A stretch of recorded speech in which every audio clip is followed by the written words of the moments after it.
Shalom. All praises to the Heavenly Father, Anuku Yah.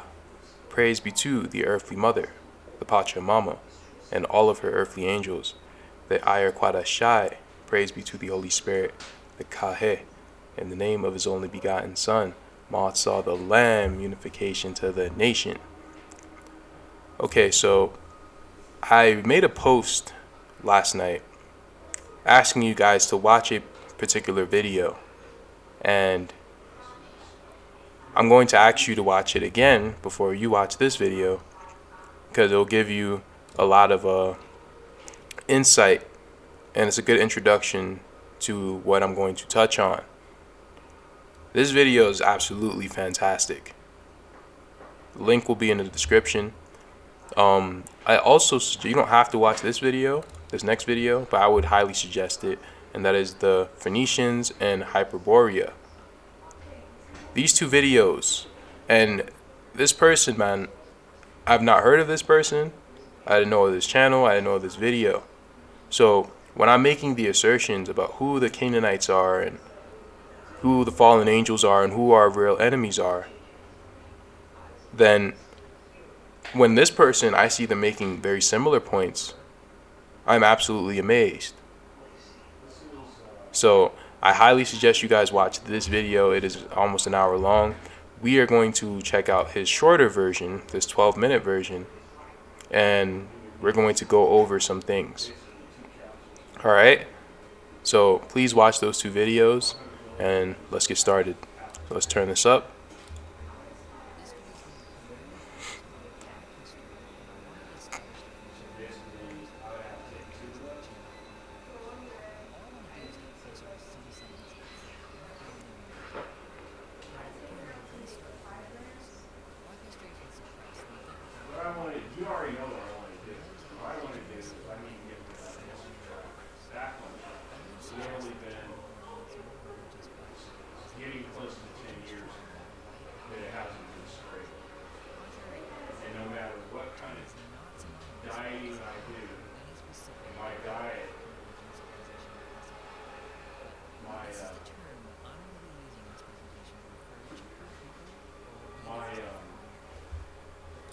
Now, of course, he's going to get into more detail about what he truly means regarding the Moors or the Fomorians. And they're not just what you think are black people, but they're a mixture of two, what people would call races. They're a mixture of two. And you'll notice that he's going to say the same damn things I've been trying to tell you guys. And it's about our origin and our racial identity. So we're going to continue, but as far as my opinion, what Fomorians means, or Moors, is really talking about the Shemites. So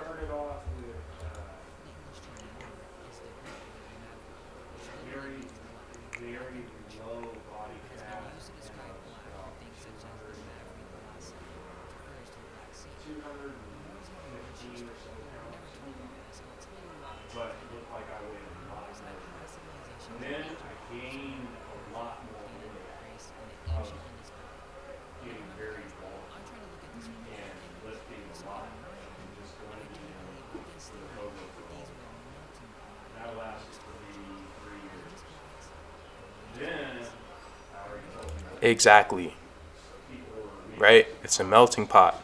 It is not only black or white people. Now, of course, the melanated people were the ones who were in power. But sometimes you will run into those blonde-haired, blue-eyed, or red-haired, blue-eyed, elongated-skulled Canaanites. And he's going to explain, well, I think he more so goes into the Canaanite origin of the ancient white race and things of that sort in the 50-minute video. But yes, you will see them, because the Canaanites and the other Moors, the Moors who are not of Israel, who are not of the stock of Jacob, which are Edom, Moab, Ammon, Ishmael, they teamed up with Canaan, the ancient white races, and they enslaved us and erased our identity. So when he's talking about Moors, or when anyone is talking about Moors or Phoenicians, it can mean any group of Shemites or even Canaanites. So you have to keep that in mind.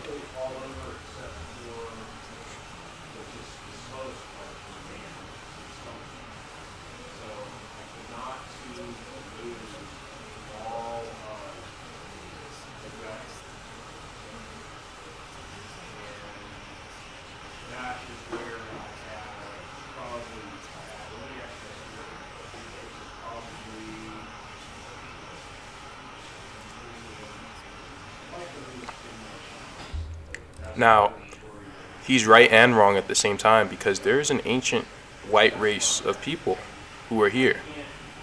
The Tuatha De Danann, the Canaanites.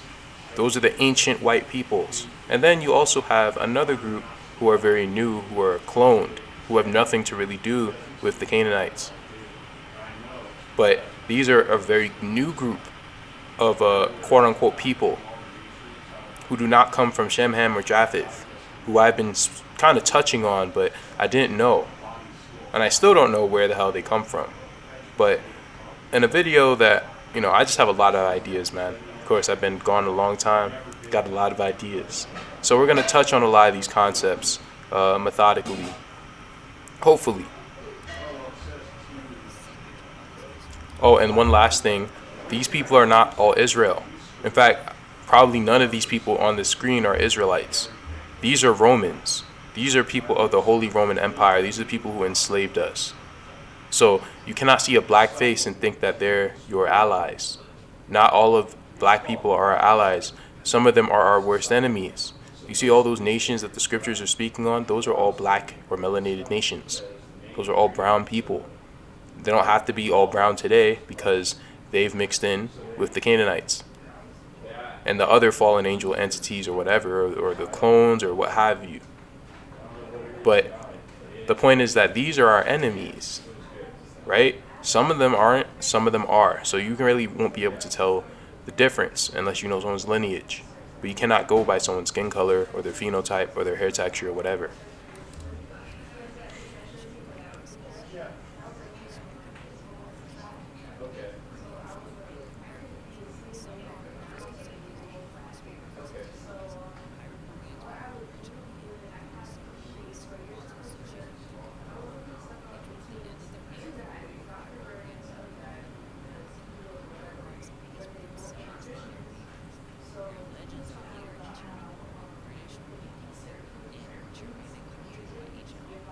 So they are the ancient white people. They are the tall white people, the quote-unquote aliens that live in the North Pole. So they're the original quote-unquote white people, right? The fallen angels. Canaan has intermixed with them. They're partly of them, right? In fact, that's probably who the Tuatha De Danann are. They're just a sect or some offshoot of the Hyperboreans. Now I think he's going to go over it, so that's why I'm not going to say it. I'll just wait for him to say it, and if he doesn't say it in this video, then I'll just say it, but he does say it in the 50-minute video if it's not this one.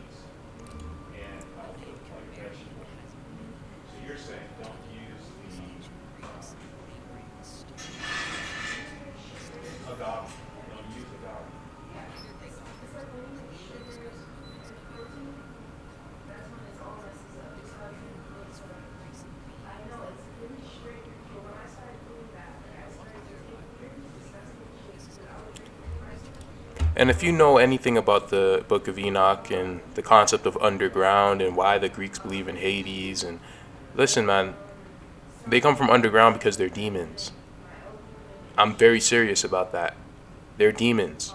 When they revere this goat god, and listen, I already went over that. The satyr, they come from underground. They're demons. They're demons. They're what do they call demons? Also, they call them gods. The term is interchangeable, but they're demons.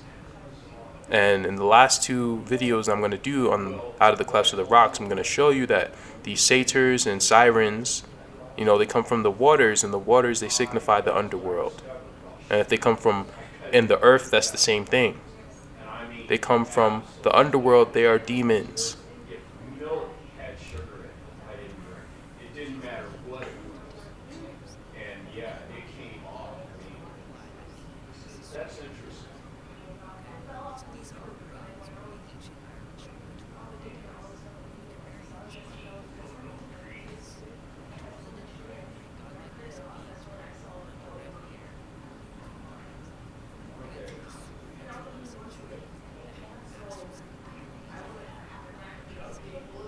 And we're going to get into that term giants, because giant doesn't always mean someone of a big stature. It does if it mentions literal giants, but it doesn't always say someone of a big stature when it's referring to giants. When it's referring to the ancient white race of tall people, they do refer to their stature.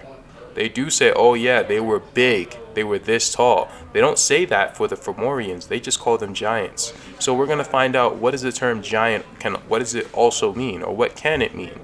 Because as we went over in the last Owaspe video, that there was a small race of black people and a tall race of white people.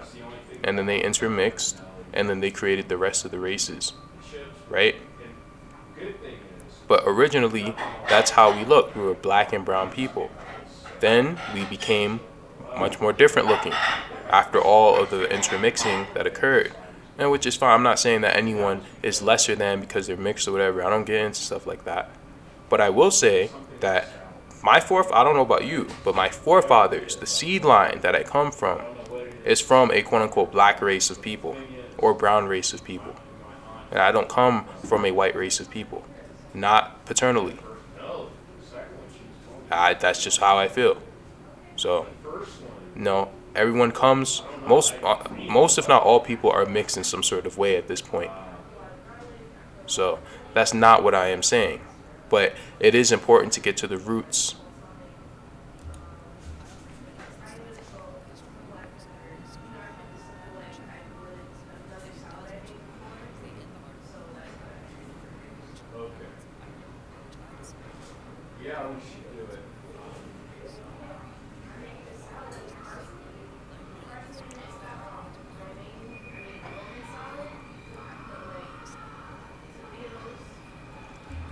Wow, you heard. Let's go back. Let's go back for all the black only people.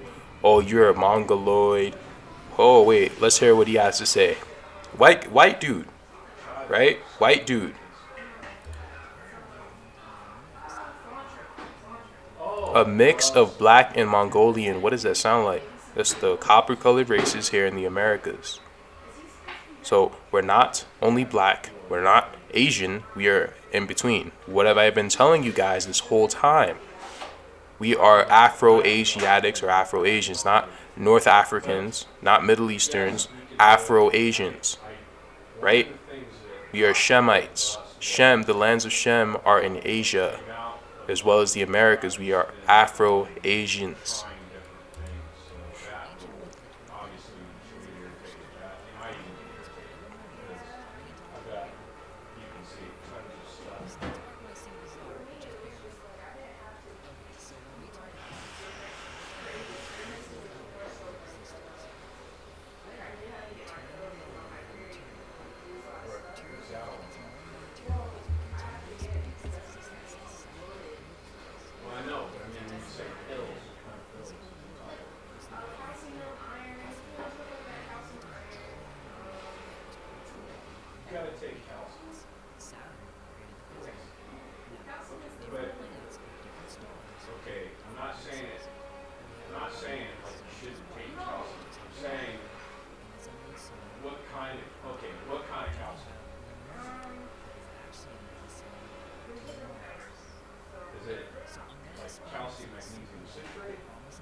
So I believe, I can't remember what scripture it was, what book it was, but the Most High has had other worlds that he's had to quote unquote destroy before. And we are pretty much the perfected one. And what group of people was this world given to?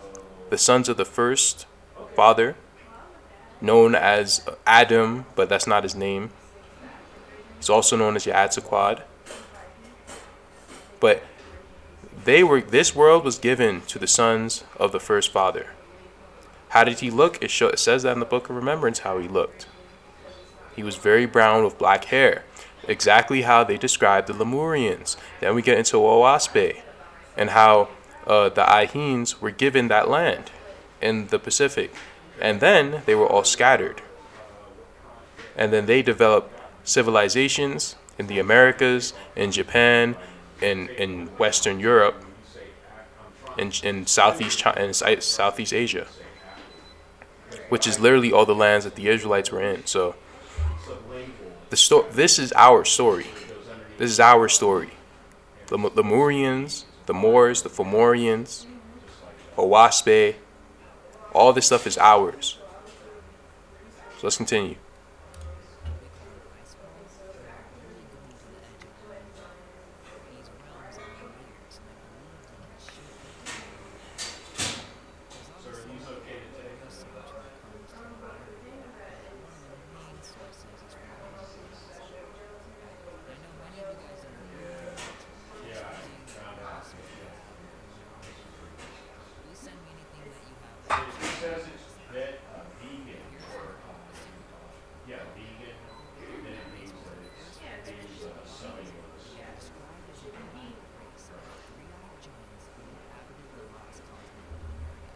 Now, did they literally have 3 eyes?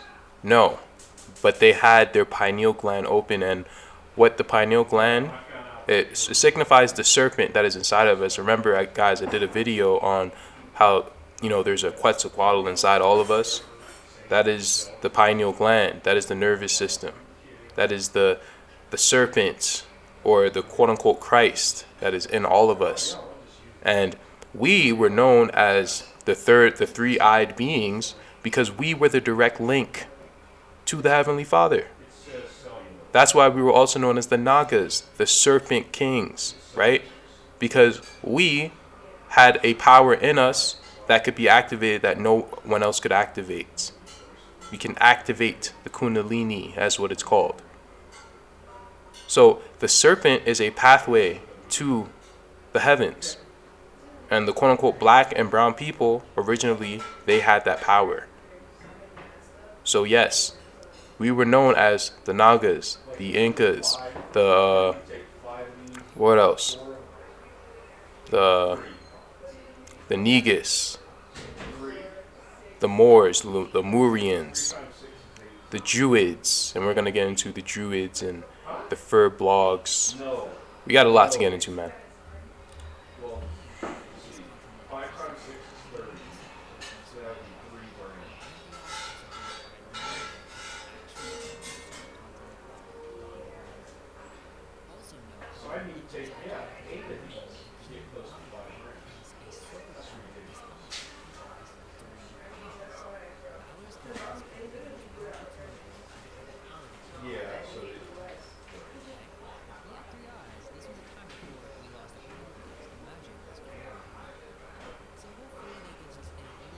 We didn't lose anything. It's no we. It's just the Israelites are pretty much being calcified right now. They're going out of their way to do everything. That's why they spray us all the time. That's why they make us read backwards. That's why they, don't let us speak our language. They hide our language. They hide our books. They hide everything, man. Because if we do have that stuff, we can activate it. Because we're the only ones who can. But everyone is trying to activate it when only a certain group could.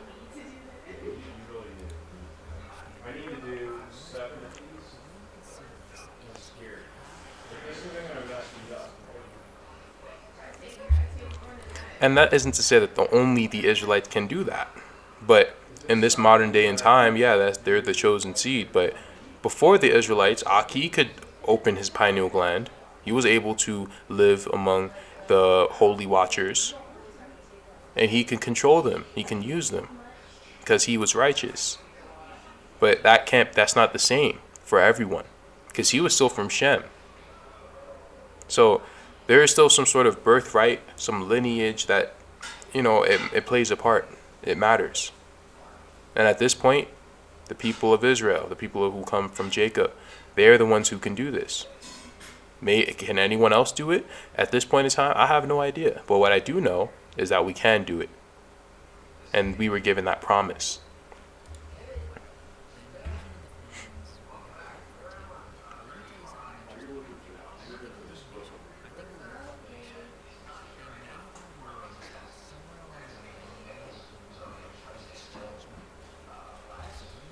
The Tuatha De Danann and the Fomorians, they integrated with each other and they mated with each other to the point where there was such mass miscegenation that white people would start birthing black people. That's how much miscegenation occurred between the white race of giants that were there and the black race of seafarers, right? Let's go here. Judges chapter 3. These are the nations that the Lord left to test all the Israelites who had not known any of the wars in Canaan, if only to teach warfare to the subsequent generations of Israel, especially to those who had not known it formerly. The five rulers of the Philistines, all the Canaanites, the Sidonians, and the Hivites, who lived in the mountains of Lebanon, from Mount Baal Hermon to Lebo Hamath, and where I say Lebanon's in California. These nations were left to test the Israelites to find out whether they would keep the commandments of the Lord, which he had given to their fathers through Moses. Thus the Israelites continued to live among the Canaanites, the Hittites, the Amorites, the Perizzites, the Hivites, and the Jebusites. And they took the daughters of the people in marriage and gave their own daughters to their sons and served their gods. So, yes, the Israelites were mixing with the Canaanites worldwide. And any of their lands, and all their lands.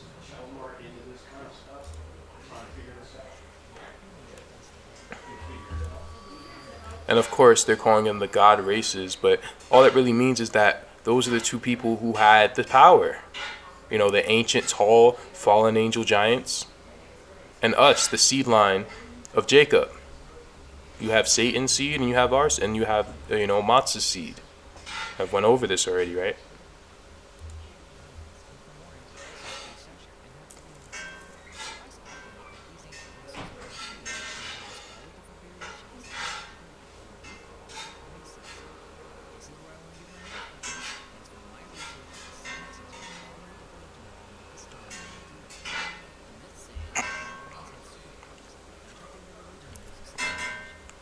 Now, the Druids, it's a very interesting concept because, Brig Judah, he did mention the fact that the tribe of Levi was in Ireland for a long time, and that's actually very, very accurate in my opinion. They were the Druids.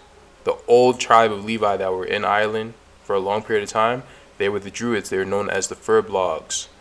And when you really look into the history of the Furbolgs, you will see that the Fomorians fought everyone except them, which is very, very suspicious and interesting. And some even think that they're one and the same. But why? The Furbolgs would have nothing to do with the Fomorians according to their history. But that means that we must have came to Ireland at a second period of time. Right? So...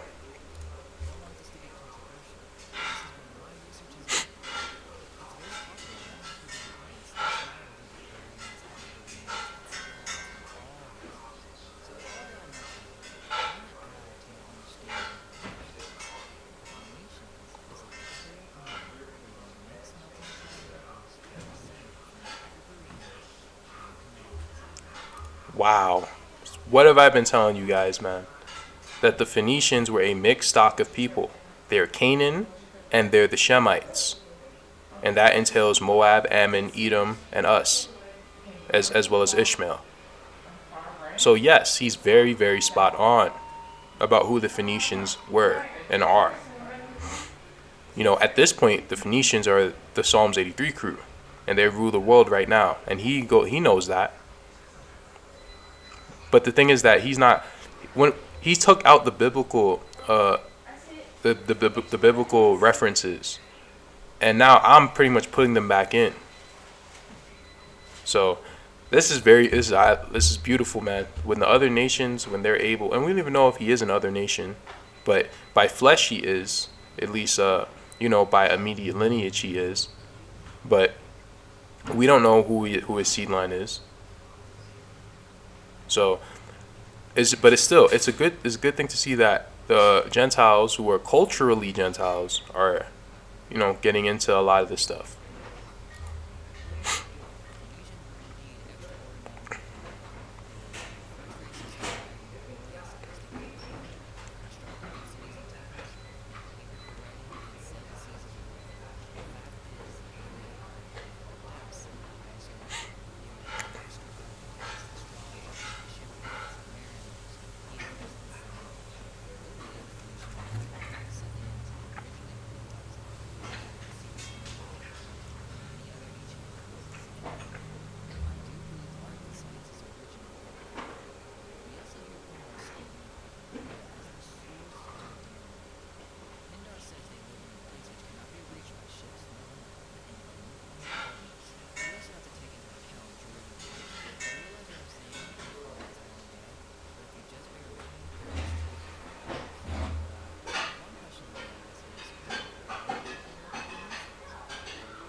See, the thing is that he's very spot on, but his reasoning as to why is not on the mark.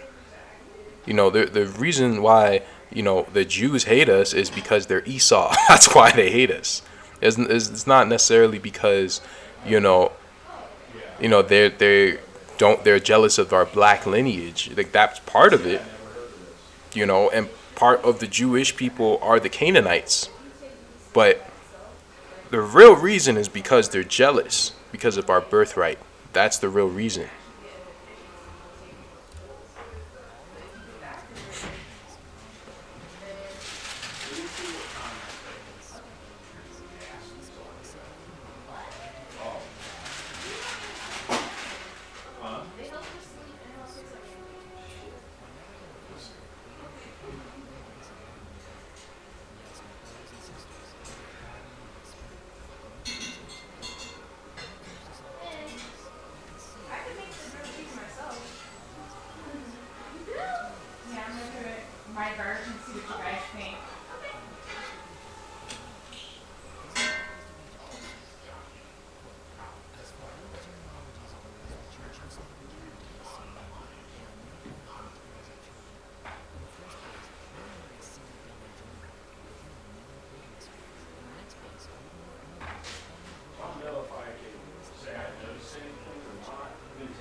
Okay, first of all, who cares about what this guy thinks? I don't care.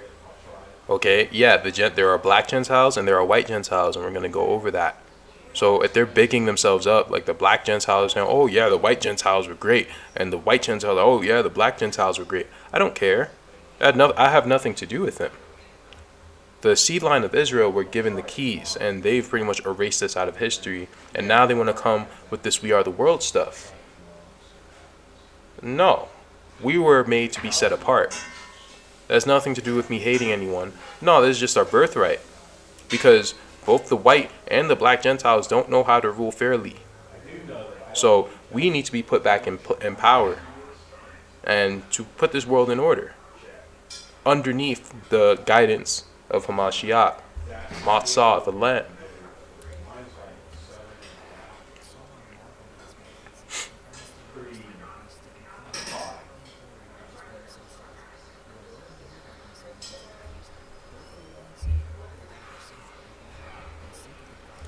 Anyway, now let's start with the video. Let's see how long.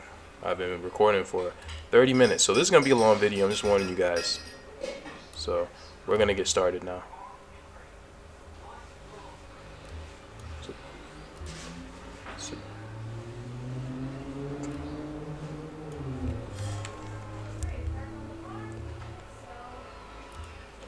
Okay, so we're going to do a lot of reading. Just letting you guys know.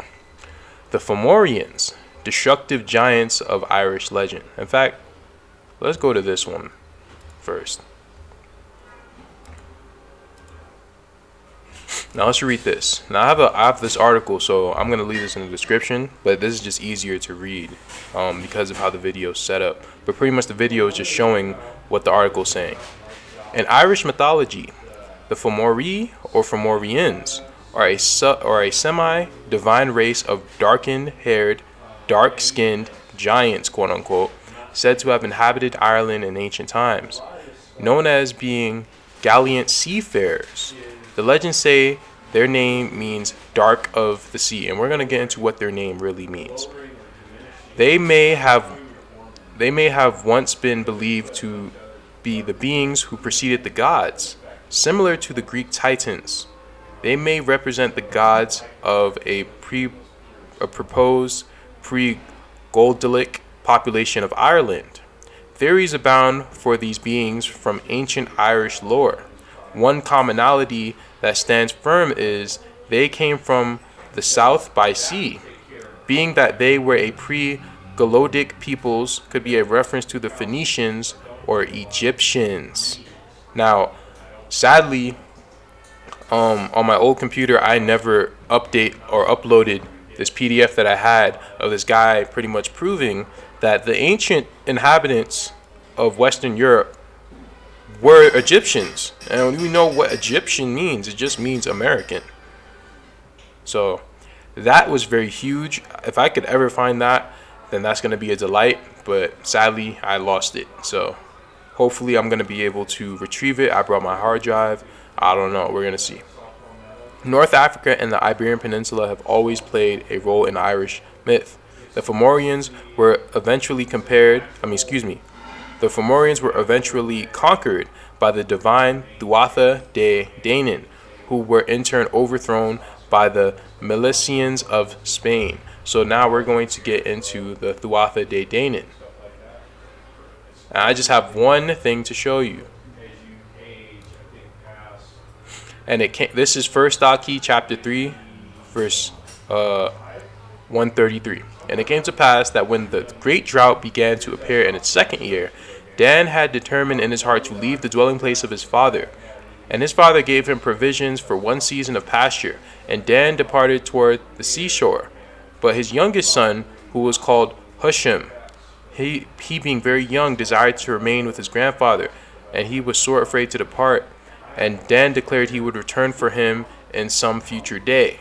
So, whatever group that Dan is leaving, he left his grandson, right? And it came to pass that Dan departed and traveled along the seashore, and there he discovered some few families that were shipwrecked, and their provisions were low, and they stood in need. Dan gave unto them of his provisions, and settled among them, and he became a protector for them, and was thus held in high regard among them. And it came to pass that in the course of time these people became known as the Philistines. And the Lord showed Aki that they would fight against the vision of Israel all throughout the days of the earth. So, they named everything after Dan. Wait, did I read that? Dang, I have to get that scripture. No, that wasn't the scripture. But there was, I don't know if it was this or it was something. I'm trying to remember, but they pretty much named everything after Dan. Yeah, I can't remember. But these same people, they named everything after Dan when they would travel all around the world.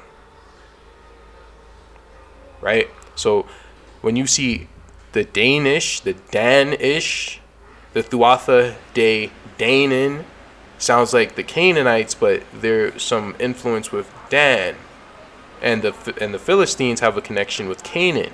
So that's what I mean, man. The Tuatha De Danaan, the white race of blonde-haired, blue-eyed, red-haired, blue-eyed people, who are they? So let's continue. Now let's keep reading. The Fomorians are said to have had the body of a man and the head of a goat, according to the 11th century text in the Book of the Dun Cow, or to have one eye, or to have had one eye, one arm, and one leg. But some, for example, Elatha, the father of Breeze, were very beautiful. Breeze himself carries the epithet the beautiful. The medieval myth of Partholon says that his followers were the first to invade Ireland after the flood, but the Fomorians were already there. See? Now, you're going to see that they paint the Tuatha De Danaan as these pillars of morality, and the Fomorians, they're evil and they're ugly. That's because it's a lot of propaganda. These people report that a tradition that the Fomorians, led by Siokal, had arrived 200 years earlier and lived on fish and fowl until Partholon came, bringing the plow and oxen. Okay. So let's keep going. Now look at this. Etymology. A view at the etymology of the names that are often anglicized as Fomorians, Fomor, or Fomori. Now we're going to look, what does Fomori mean? Or what does Mori mean? In the Latin, it can also come from Maurus, which means dark-skinned. Right? And we know what Moor means. It means, someone of dark complexion, or also a navigator. You have the Mori clan, the descendants of Genji in Japan. So a lot of this stuff that has to do with the Fomorians, the Moors, the Mori, it's really all talking about the same group of people. Let's continue. Later in Middle Irish, they are known as the Fomorag, or Raggy, I don't know. In 1888, John Rhys was the first to suggest that it is an old Irish word composed of under, below, and muri, or sea, concluding that it may refer to beings whose original inhabitant is under the sea. No. What? Alright. Consider the Middle Irish spelling Fomorag, meaning dark of the sea, or from under the sea. Once again, more sea references. I have my own hypothesis for the word origin is often open to debate. Look at the modern Irish Fomori. What does it mean? It is a combination of 3 Gaelic words. So now we can replace more. It is not necessarily talking about great, but yes, more is a synonym for great, or king, or navigator, or black. So full can mean blood, as it seems, right? So and re can mean king. So full-blooded black kings, or black-blooded kings, black-blooded sea pirate kings. Let's get creative with this, man. And they're trying to paint them out to be this weird group of cyclops, and come on, man. Recent Y-DNA studies of the Emerald Isle shows an outstanding 90 to 100% of the West Irish being haplogroup R1b. Now, I've gone over haplogroup R1b and the fact that it connects to a lineage of Shem. And R1b is actually very strongly connected to Native Americans. So we are of Shem. So if they're sharing DNA markers, it's because they're Shemites. I'm not saying they're all Israelites, but they're Shemites. Because we can't tell if anyone is an Israelite from an haplogroup. But we can tell if they possibly belong to Shem. Right? Declining as one moves east. There are instances of other haplogroups representing the invading Vikings, Normans, and English. The Normans introduced the most diversity in haplogroups due to them being an admixture of Celtic, Gaulish, Germanic, Franks, and Norse Vikings served in their armies. There are even rare cases of haplogroup E showing up in the Irish gene pool. Miles states that recent and current Y DNA studies on the O'Neills of Tyrone and the Irish have been done without the complete and true facts about the Irish population. How can a study be made without the Y DNA samples of the Irish slaves sold into slavery by the English to the Caribbean? How can a Y DNA study even taken into account after the ethnic cleansing of Cromwell? Direct male descendants of the Dark Lords of old would carry these less common haplogroups. Now, we've gone over some of the gene pools of the Irish travelers, of the Tinkers, and they have a totally different DNA strand to the modern day Irish, which is like 95% of them. They have a different DNA strand. That's why I said those guys are the original Irish, and among them are the children of Israel. You might see white people. I do too. I don't necessarily like white people either, but I'm going to tell you the truth. Some of us look like them.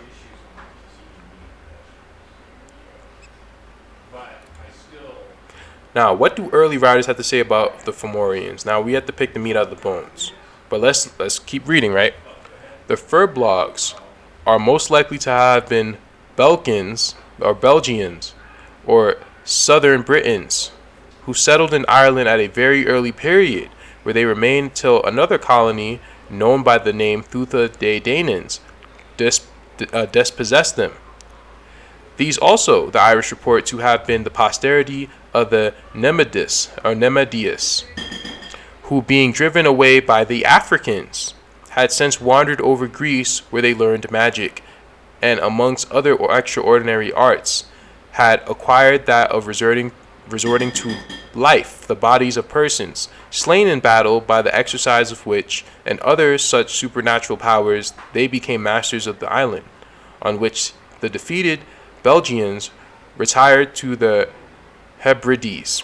Notwithstanding, they returned again when another colony began to disturb their former enemies in possession of their newly acquired conquest.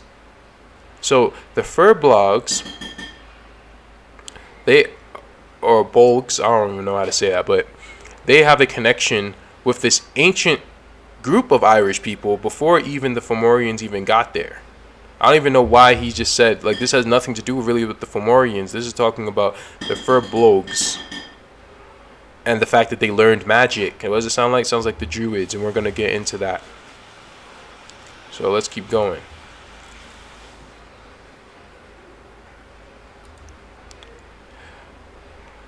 Now let's read.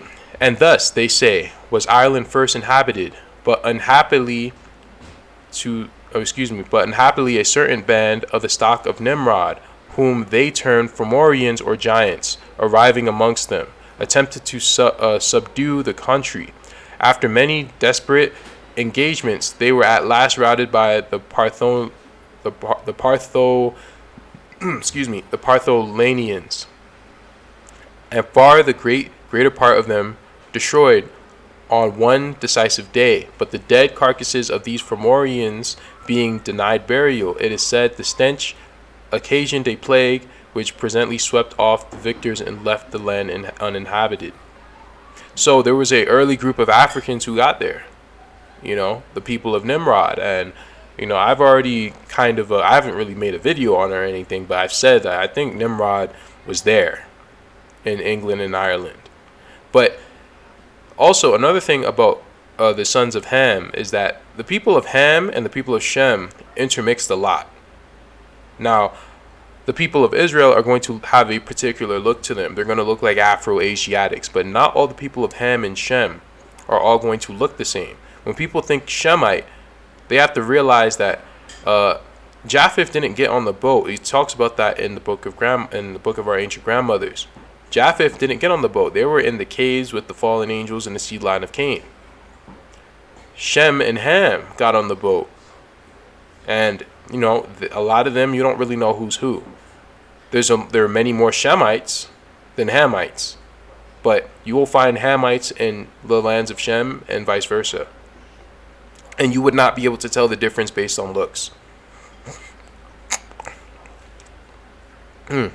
About 30 years afterwards, Nemidius, another descendant of Magog. How do you know that? You don't know that. But, we've gone over that Nemidius or Nemides is possibly from Shem. Like, other people say, oh, he's from Shem. Some say he's from Magog. Like, they don't know.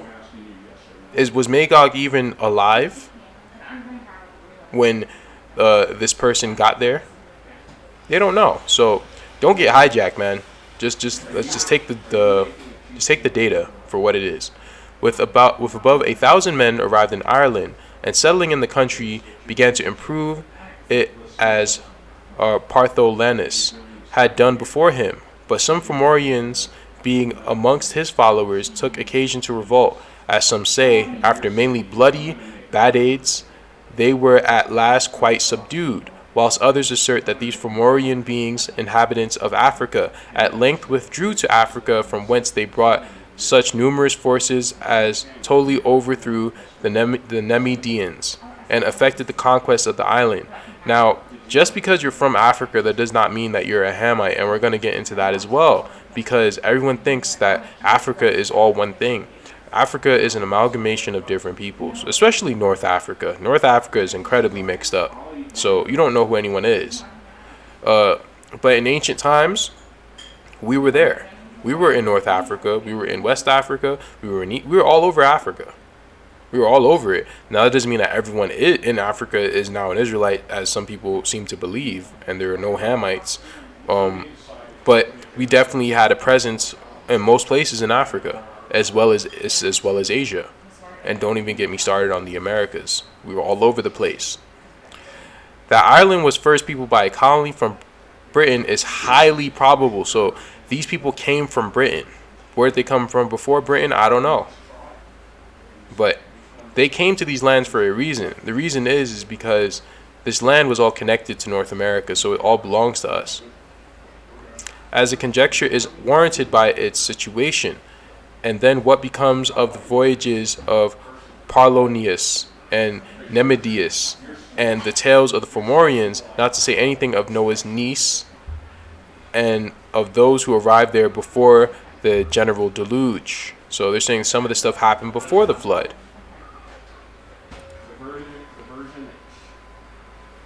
Okay. It appears probable that the first inhabitants of Ireland were from Britain and Gaul. To this source may be referred to the Wernethe, Furbolgs, Danans, and Fomorians. Of these, the settlers were probably various, and at other various periods. The Belgians, who were of a Gaulish stock, and having numerous settlements in England, were the principal among these. Their possession continued 80 years, in the form of a pentarchy, under the paramount government of one. At the end of the period here mentioned, the island was invaded by the Thutha, Danans, and Fomorians, who overthrew the Belgians in a pitched battle and made themselves masters of the whole country. The occupation of this race lasted 198 years. Their power was put to an end by the arrival of the Scythian or Scottish race, 1,000 years before the Christian era. Others, not quite so romantic, content themselves with peopling the country immediately on the dispersion of mankind at Babel, that is, 300 years after the flood, when they tell us, Partholon, a descendant from Japheth, how do you know this? Oh my gosh, led a colony into Ireland after being driven out of Greece. To these succeeded the Fomorians, a wicked race descended from Ham. Of course, they're trying to all make us Hamites, right? And fierce contentions ensued between the two parties, which determined in the total depopulation of the island. So you're trying to hide who we are, trying to make us all from Africa. But none of the Fomorians came from the Americas, right? None of them, right? The first adventurers that arrived in Ireland after the flood were Partholon and his colony. Some write that he found it planted with inhabitants, but they came here soon after him. Our historians call them Fomorians, or as we call them in English, Fomorians, which name the antiquarians give to all those foreign invaders who had made descendants into Ireland in opposition to the first inhabitants. And they tell us they were all the offspring of Ham from Africa, except the Fomorians, or first colonists, to who they assign to no other settlement or origin than Ireland. You see that? So some people saying the Fomorians are all Hamites. This person just said the Fomorians are not Hamites. The Latins have termed such people aborigines or natives because there cannot be traced any higher. And the Greeks call them gigantes or giants, that is, born of the earth, because they come from no other country, but like trees and herbs were first produced from the earth by vegetation. What are they trying to call us? Temporarius, speaking in a moral sense, says that giants were so called from being sprung from the earth. Who else was made from the earth? The first parent, quote unquote Adam, Yahshua and Kawa. We are the sons of quote unquote God, the Fomorians. That's why they're calling us that. So they're not literal giants. They're called giants because of the Greeks. But before then, they were just called aborigines or natives. They were there in Ireland so long, they were aborigines. Right? Now, actually, is there any more I want to read?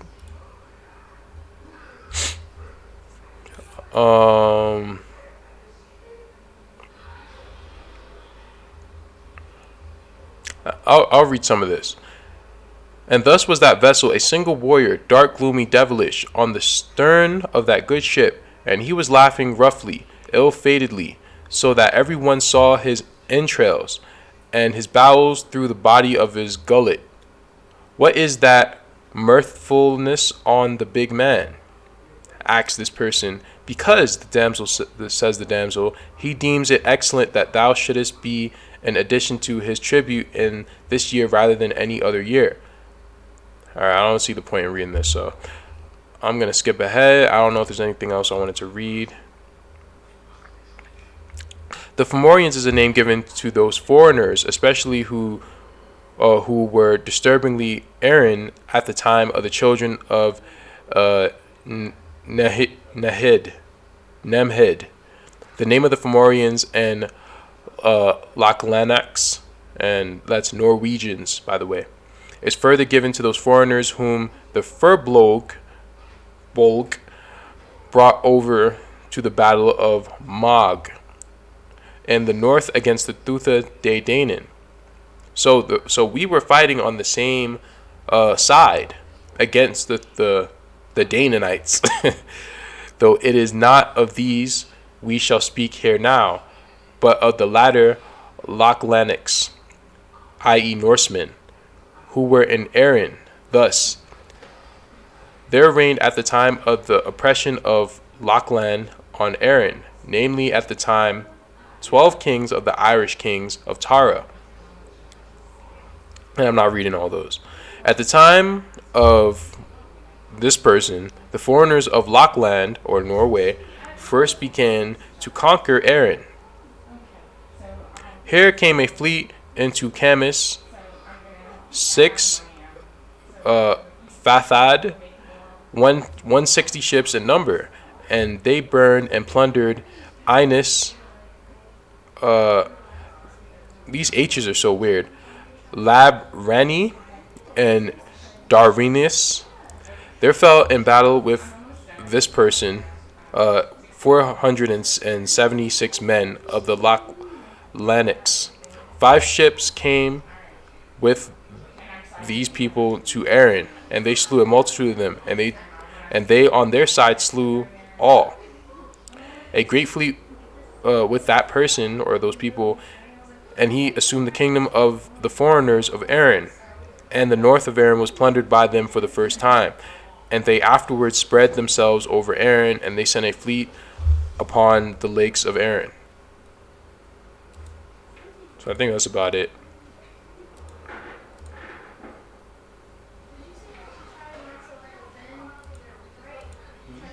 Okay, so let's move on. Let me play some other music. It's not really helping me out, man. Let's get some Tibetan Om chanting.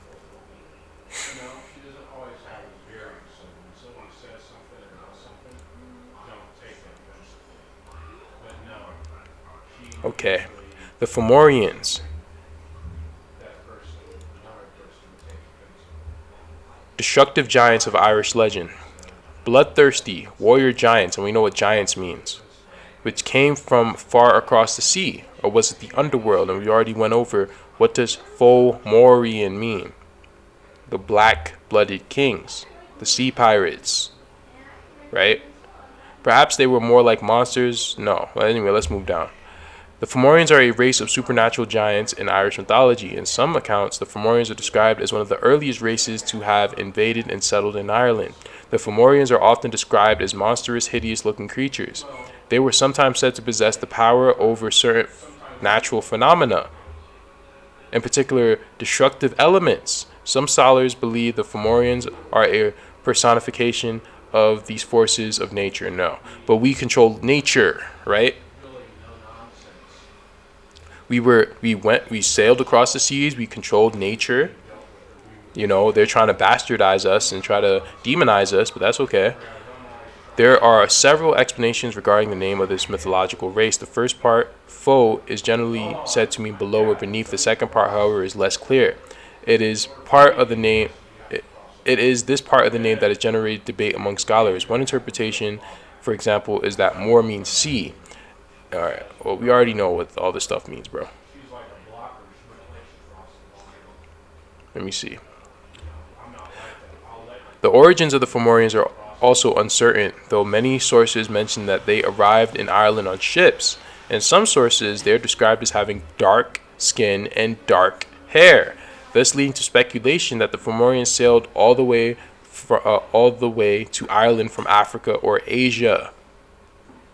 Right?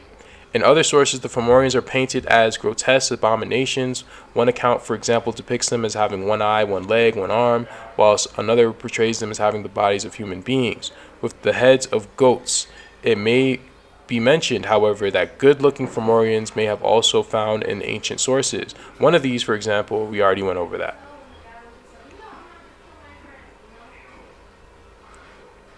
War and enslavement. It may be added that Alatha was also different from other Fomorians in terms of personality. Alatha described in Irish mythology as being interested in justice. For example, when his son Breeze wanted to go to war with the Tuatha De Danann, another supernatural race, Alatha refused to join them as he reckoned that the cause for war was unjust. See, they'll paint certain ones positively, right? They'll paint certain ones positively and they'll give them, blonde hair or whatever. That's what they do now, right? One of these, for example, Elatha, a king of the Fomorians, who was described as handsome and golden haired. See, now they're golden haired. See, but that's them bestowing upon him some sort of handsome feature according to them. So all this other stuff, all this one-legged and all this stuff is obviously made up by the Tuatha De Danann or the Canaanites.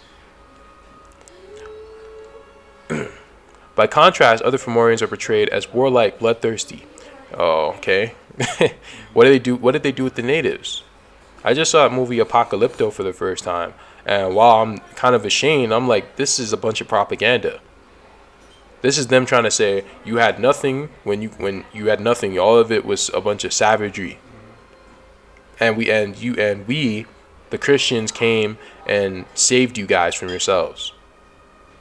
And we taught you how to use this beautiful, lush land, right? Come on now. They would proceed to enslave them. This happened, for instance, to the Nemedes, who attempted to invade Ireland after the Fomorians. And I don't know, all these timelines are all messed up, man. Like, they keep saying the Nemedes were before, now they're invading them after. Like, this doesn't make sense. This happened as well to the Thuthadidaenan during the reign of Breeze. The oppressive ruler of this king resulted in the Second Battle of Mag Turd, and I think we just read that a little bit, during which the Thuthadidaenan succeeded in freeing themselves from the tyranny of Breeze. As a race of supernatural beings, the Fomorians are described as having the power to control certain forces of nature, notably the more destructive ones, including winter, crop blight, and plague. What does this sound like? Would they not describe Moses as a Fomorian according to this? Yeah, they would. The last of these is often mentioned in the text as the means by which the Fomorians ultimately triumph over their enemies. During their invasion of Ireland, for instance, the Fomorians encountered the Polynesians, the first invaders of the island, and they are said to have fought many battles with them. After several years of fighting, the Fomorians succeeded in defeating the Polynesians. The Partholons, excuse me, I'm reading too fast, when they unleashed a plague upon them. Balor, a Fomorian king, is also known for his destructive ability.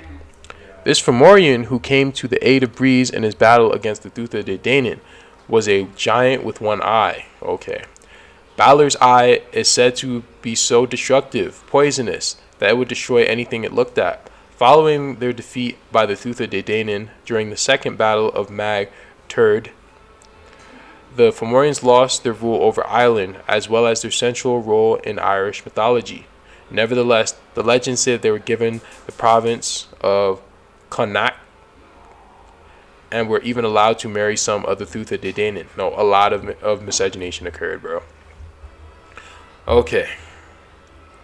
So now, we're up to the Black Moors were the Viking Moors.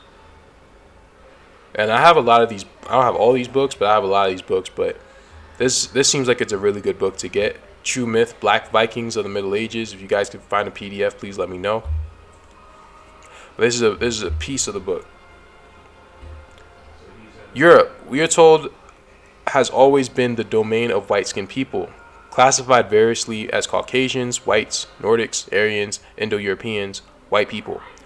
According to Al-Amin, a wide range of black groups such as the Scythic peoples, the Danes, the Celts, and the Skoldugs inhabited and ruled much of northern and western Europe and built metholithic structures which are reportedly still standing more than 1,000 years later. The Vikings, the Northmen, or Scandinavians, particularly those of the so-called Viking Age, were predominantly black and dark-skinned, non-Caucasian people, and that blacks, whether of African or Asian descent, were not strangers to any part of Europe in ancient or historical times. So there are blacks who are of African descent and of Asian descent.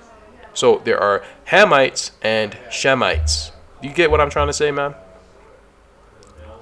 Blackamoor, a black man, Negro, and Ethiopian. Distinguished from the Saracens and Arabs, 3 black men were seen as a present to the German Emperor Frederick II. So we're not black Africans, bro. We're not Ethiopians. I know Ethiopian just means a dark person, but how he's using Ethiopian or someone from the continent of Ethiopia, we're different. We're the Saracens. Those were us. They're an Asiatic black people. There are Irish records of a Viking raid on Spain and North Africa. During the raid, a number of blacks were captured and some carried to Dublin, and we're going to get into what Dublin actually means. In Ireland, they were known as blue men. We're going to get into the blue men as well. The entry is under the title, The 3 Fragments Copied from Ancient Sources, and sheds further light on the ethnicity of the Moors. The entry reads, after that, the Scandinavians went through the country and ravished it, and they burned the whole land, and they brought a great host of the Moors in captivity with them to Ireland. These are the blue men, because Moors are the same as Negroes. Mauritania is the same as Negro land. We already knew that, but there's your source, Golden Age of the Moor. The The Irish annals were a lesson to all with their division of Norse invaders into white foreigners, Norwegian, or Finn Gal. Now, we're going to get into what Finn means and what Dub means. And black foreigners, Dane, or Dubgals, or Dubgal, or I don't know how to say that. I'll just say Gal. But it was a lesson no one heeded, nor do we know why they distinguished them by color. I'm going to just say it. Finn means light or white, I'm guessing, and Dub means dark or black.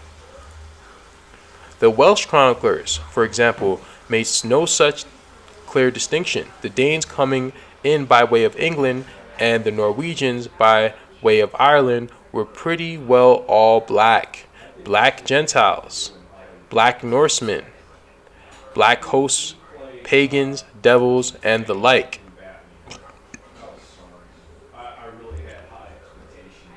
According to Eagle's saga, of the two famous sons of Kelvdov, Thorolf was tall and handsome like his mother's people, but Grim took after his father was black and ugly. Grim's sons, Torolf and Elg, born out of Iceland, repeated the pattern. Thorolf was the image of his uncle, tall, handsome, and sunny-natured, and many Eagle was black, even uglier than his father. Torturous and uncalculable, craggy head, broad nose, heavy jaw, swart visage. And you have History of the Vikings, that's the source. Prince of Maine Moor was accompanied by his father, Olkiad, I hope I said that right, and his two sons, Braesal and Emlaf. Olkiad Macrun, known in English simply as Olkiad, was king of the Picts, and I don't remember if we went over what Picts means, but it means someone who is swarthy. He was a son of Run, the son of, I'm not going to read these names, just trying to get through this, and his mother was the daughter of Kenneth MacAlpin, Niger van Dub. So that's the real name, Niger van Valdub. That just means black son of black. The Moors were dominant in Scotland in the 10th century. One of them, known as King Kenneth, sometimes as Niger or Dub, a surname which means the black man. It is a historical fact that Niger van Dub lived and reigned over certain black divisions in Scotland, and that a race known as the Sons of the Blacks succeeded him in history. So another source, Niger van Valdub, King Kenneth of the Picts. There are turning hither to our shore life heels, rings, snags, or ships with long sail yards, many shields, shaven oars, a noble sea Levi, merry warriors. 15 companies are coming ashore, but out in Sog there lie 7,000 more. There lie here in the dock off cliff halt sure deer. Swart, black, and gold adorned. Where are they getting this gold from? Black with gold. You know how Negroes love wearing gold. I'm one of them Negroes. Well, I don't wear them no more. I don't wear it anymore, but you know, when I did, listen, I was golded out, man. I was looking fresh. You feel me? There was a man hight Thorvard, married Freydis, a natural daughter of Eric the Red. He went also with them, and Thorvald the son of Eric, and Thorhall, who was called the Hunter. He had long been with Eric and served him as huntsman in summer and steward in winter. He was a large man and strong, black and like a giant, silent and foul-mouthed in his speech, always egged on Eric to the worst. Saga of Thorfinn, Karlsvin. And it's funny because there's an anime called Vinland Saga, and they show these people with blonde hair and stuff. That's not how the Vikings look, or at least not how a lot of the original Vikings. Now, the Vikings were a mixed people. Like, they're not only Negroes. I'm not saying that either. But they've pretty much taken them all out of the picture. Because honestly, the ones who were black were the ones who were actually ruling and the ones who people were afraid of. The evidence indicates that blacks in ancient times came to Britain from Spain, Felix Arabia, Egypt, Ethiopia, West Africa, India, Persia, and what is today named Denmark. Those Negroes were builders, scientists, masters of ocean travel, and inventors of letters, according to Higgins. They built Stonehenge. Gerald Massey, The Book of the Beginnings. I think that's actually the book. Yeah, I think this is the book. Wow, okay, I gotta save that. I'm gonna look for the PDF. Hopefully I can find it. Ancient and Modern Britons, a fantastic book, man. The Danes then were like the Moors, black. Like them, too, they were Picts. As more than one eminent writer has proved, the title of Grom, woad-stained, is not confined to Highland genealogies. It was the actual name of the grim old pagan Dane who ruled over Denmark. It meant Dalb. Any comprehensive account of the African presence in early Europe should include England, Ireland, Scotland, Wales, and Scandinavia. The history and legends of Scotland confirm the existence of purely black people.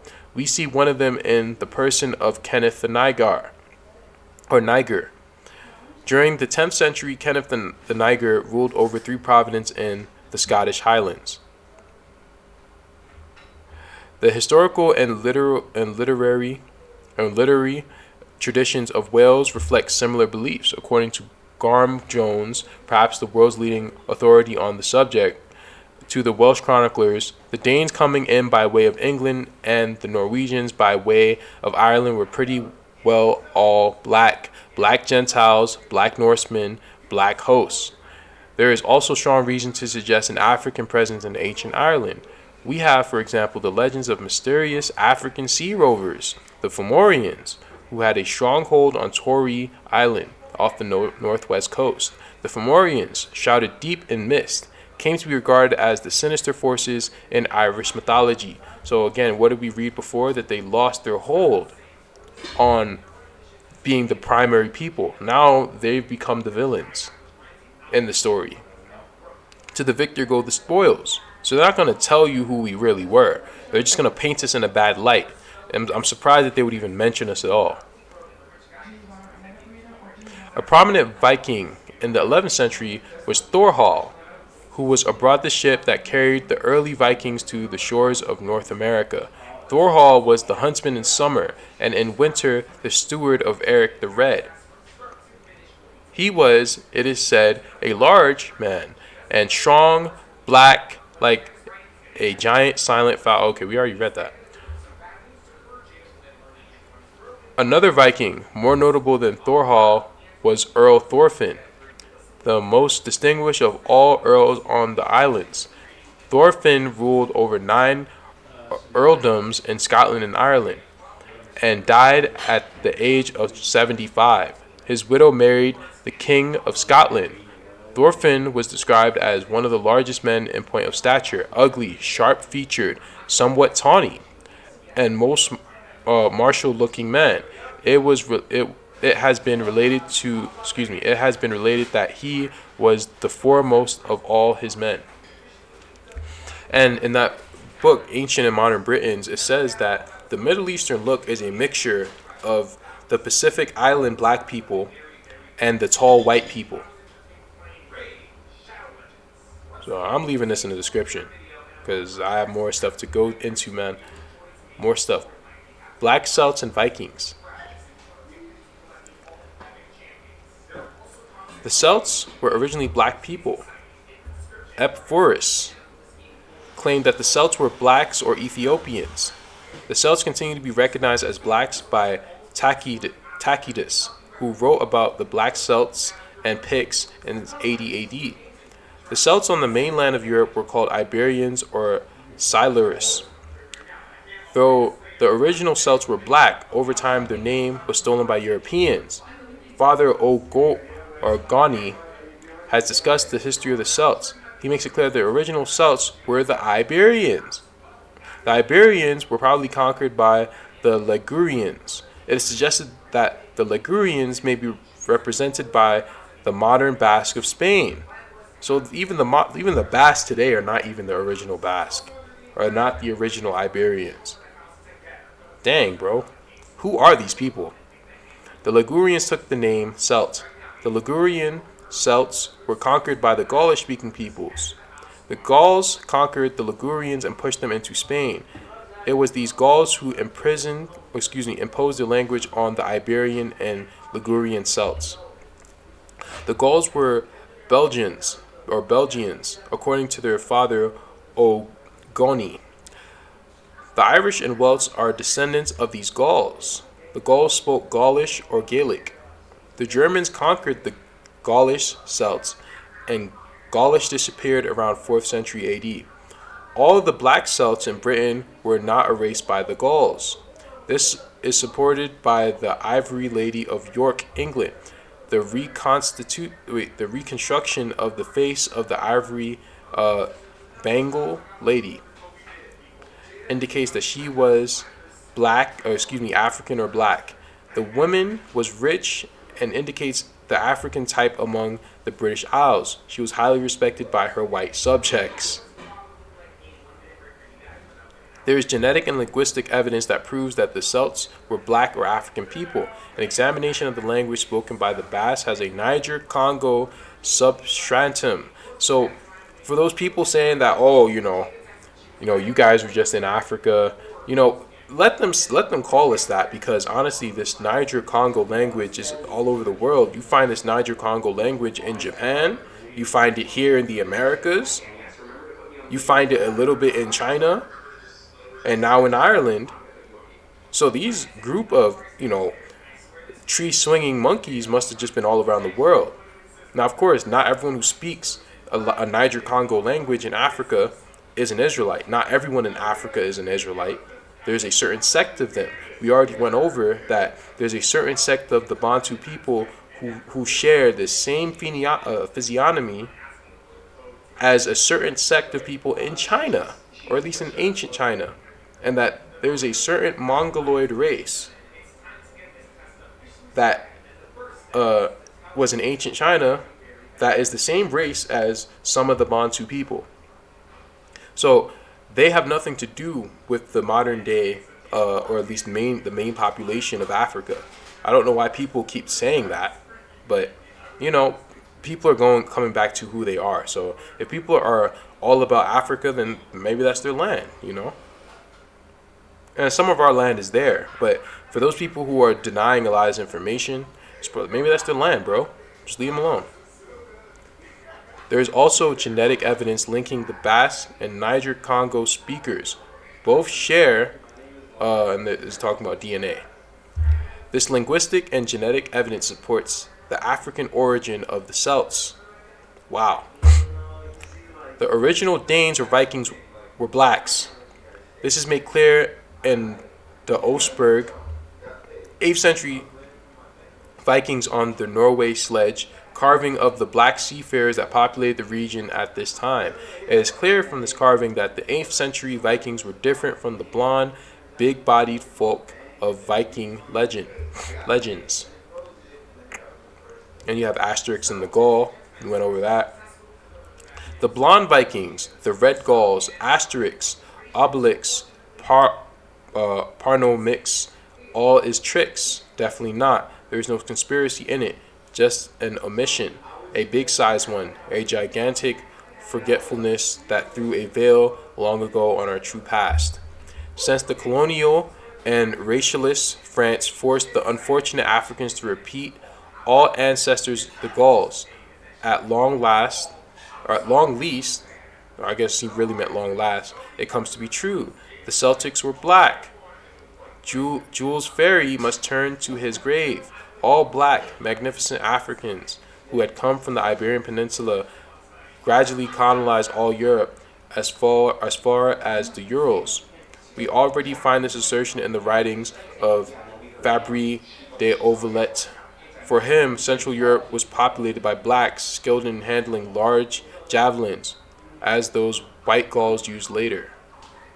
The next thing is that at some point, which one, the blacks were dominated by white invaders with blonde or red hair. The black Celts were given away to the Gauls, who had white skin. The first Celts or Vikings were black, says Dr. Winters. The first Homo sapiens were Africans, yes, no? Lucy, okay, whatever. The first women were black-skinned. I am black and yet beautiful, said the Queen of Sheba. She said that? Or rather, the racialist and racist translation of the Jerusalem Bible. That terrible and yet heavy with the contempt of the dominant race, the white. Hey, my friends, calm down. The dominant... Bro, this mouse. Oh, stop. The dominant race today is yellow. And before the white, the first dominant race was the black race. The first humans were black. The Sphinx of Giza has the face of a black pharaoh. Egypt represents the meeting place of white and black peoples. I told you guys, man. I told you. Yes, it was. Their union was sacred in the double crown of the pharaoh, like its model Atlantis. Armetha, the land of the dead to the west, is the distorted memory of the island engulfed. The island of gods that disappeared in the space of a terrible night. The island of the great deluge. Atlantis was populated by whites and blacks. Hyperborea too. These giant spaceships were divided into 4 islands, the 4 continents, each populated by a different race. The center was a mountain, Olympus, where the masters of gods lived, with blue skin. And we know, well, we didn't go over what blue means, but the Olympians, whom the Bible calls the Elohim, which is the Anunnaki. The blue race has completely disappeared, but the memory has remained in Egypt and India. Osiris had blue skin. His life and that of Jesus have some points in common. Krishna also had blue skin. He was beautiful, seductive, no woman resists him. As a child, he was already very cute with his enchanted flute, his velvety eyes, and his smile to fall to the ground. Osiris and Krishna are gods derived from the terraformers of Hyperborea, like Rama and many others. Each race had its hour of glory, but every hour lasted for centuries. Yeah, I don't know about that. It is true that everyone had their hour of glory, but not everyone had the same length of an hour, if you know what I mean. The wheel spins. To everything there is a time. White supremacists will do well to remember. All supremacy has but one time. That's very true. From the height of your glory, you despise those from above. What is above like what is below? Hate will pass. Nothing lasts except unconditional love. Khan. Wisdom is to love without judging. Khan. Anyway, let's continue. We already went over that.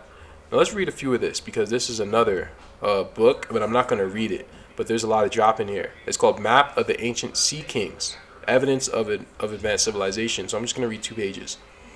This book is the story of the discovery of the first evidence that advanced peoples preceded all peoples known to history in one field, ancient sea charts. It appears that accurate information has been passed down from people to people. It appears that the charts must have originated with a people unknown, that they were passed on, perhaps by the Minoans, sea kings of ancient Crete, or Crete, I don't know, and the Phoenicians, who were for 1,000 years and more the greatest sailors of the ancient world. Now, what we've gone over with the Polynesians, this is why the Polynesians are very integral when it comes to our history, because it is pretty damn obvious that just from the language, thank you so much, is pretty damn obvious that just from the language of the Polynesians, that these people come from South America, that their language has roots in Quechua, right? Now, I'm saying that King Solomon, that Jerusalem is in South America, that King Solomon has a bunch of connections to South America, even if they think that's just a port city, they can't help but know that he was there. They know that he was there. They know David was there, but they're just trying to call it Ophir or something else. That's Jerusalem. That's not Ophir. That's literally Jerusalem. But anyway, Dang, what the heck was I saying? You're right, the Polynesians. So the Polynesians came from South America.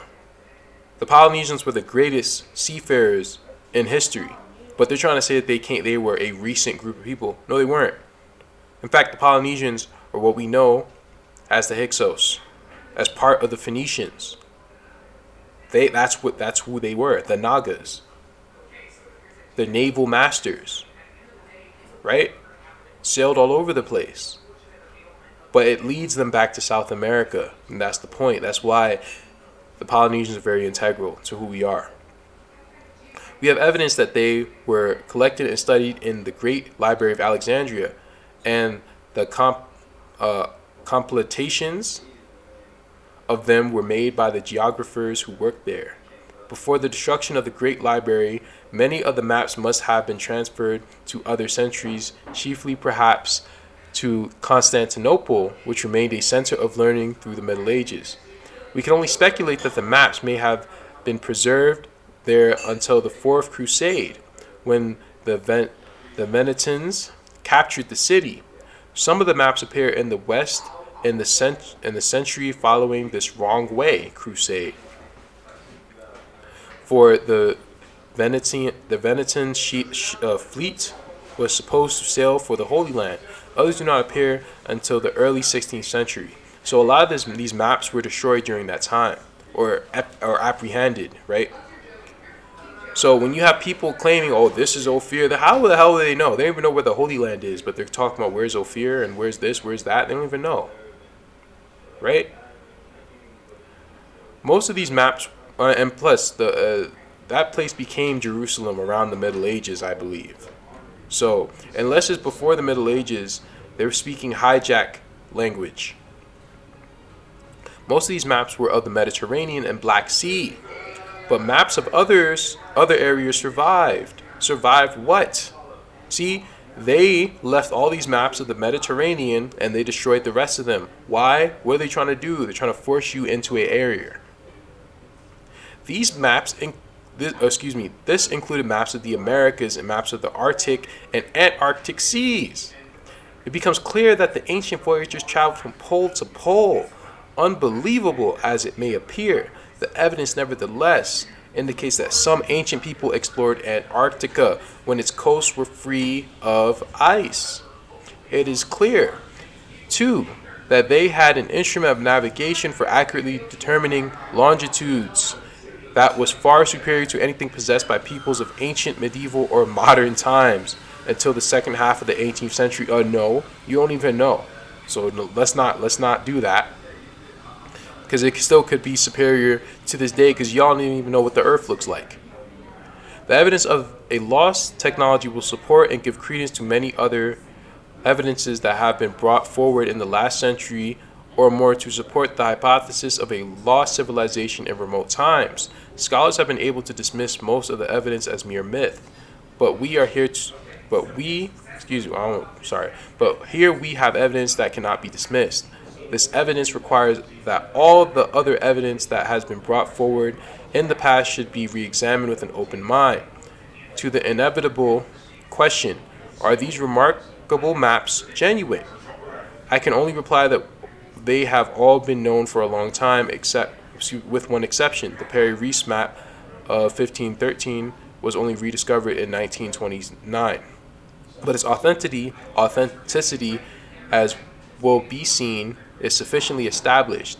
To the further question, why didn't someone else discover all this before? I can only reply that new discoveries usually seem self-evident by hindsight. Let me see. Now, also, I want to read this.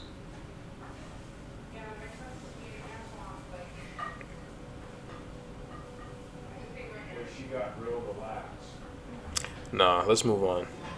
Link will be in the description. In medieval Irish myth, the Firbolg are the fourth group of people to settle in Ireland. They are descended from, Nemid, an earlier group who abandoned Ireland and went to different parts of Europe. Those who went to Greece became the Firbolg and eventually returned to Ireland after it had been uninhabited many years. After ruling it for some time and dividing the island into provinces, they are overthrown by the invading Thutha De Danann.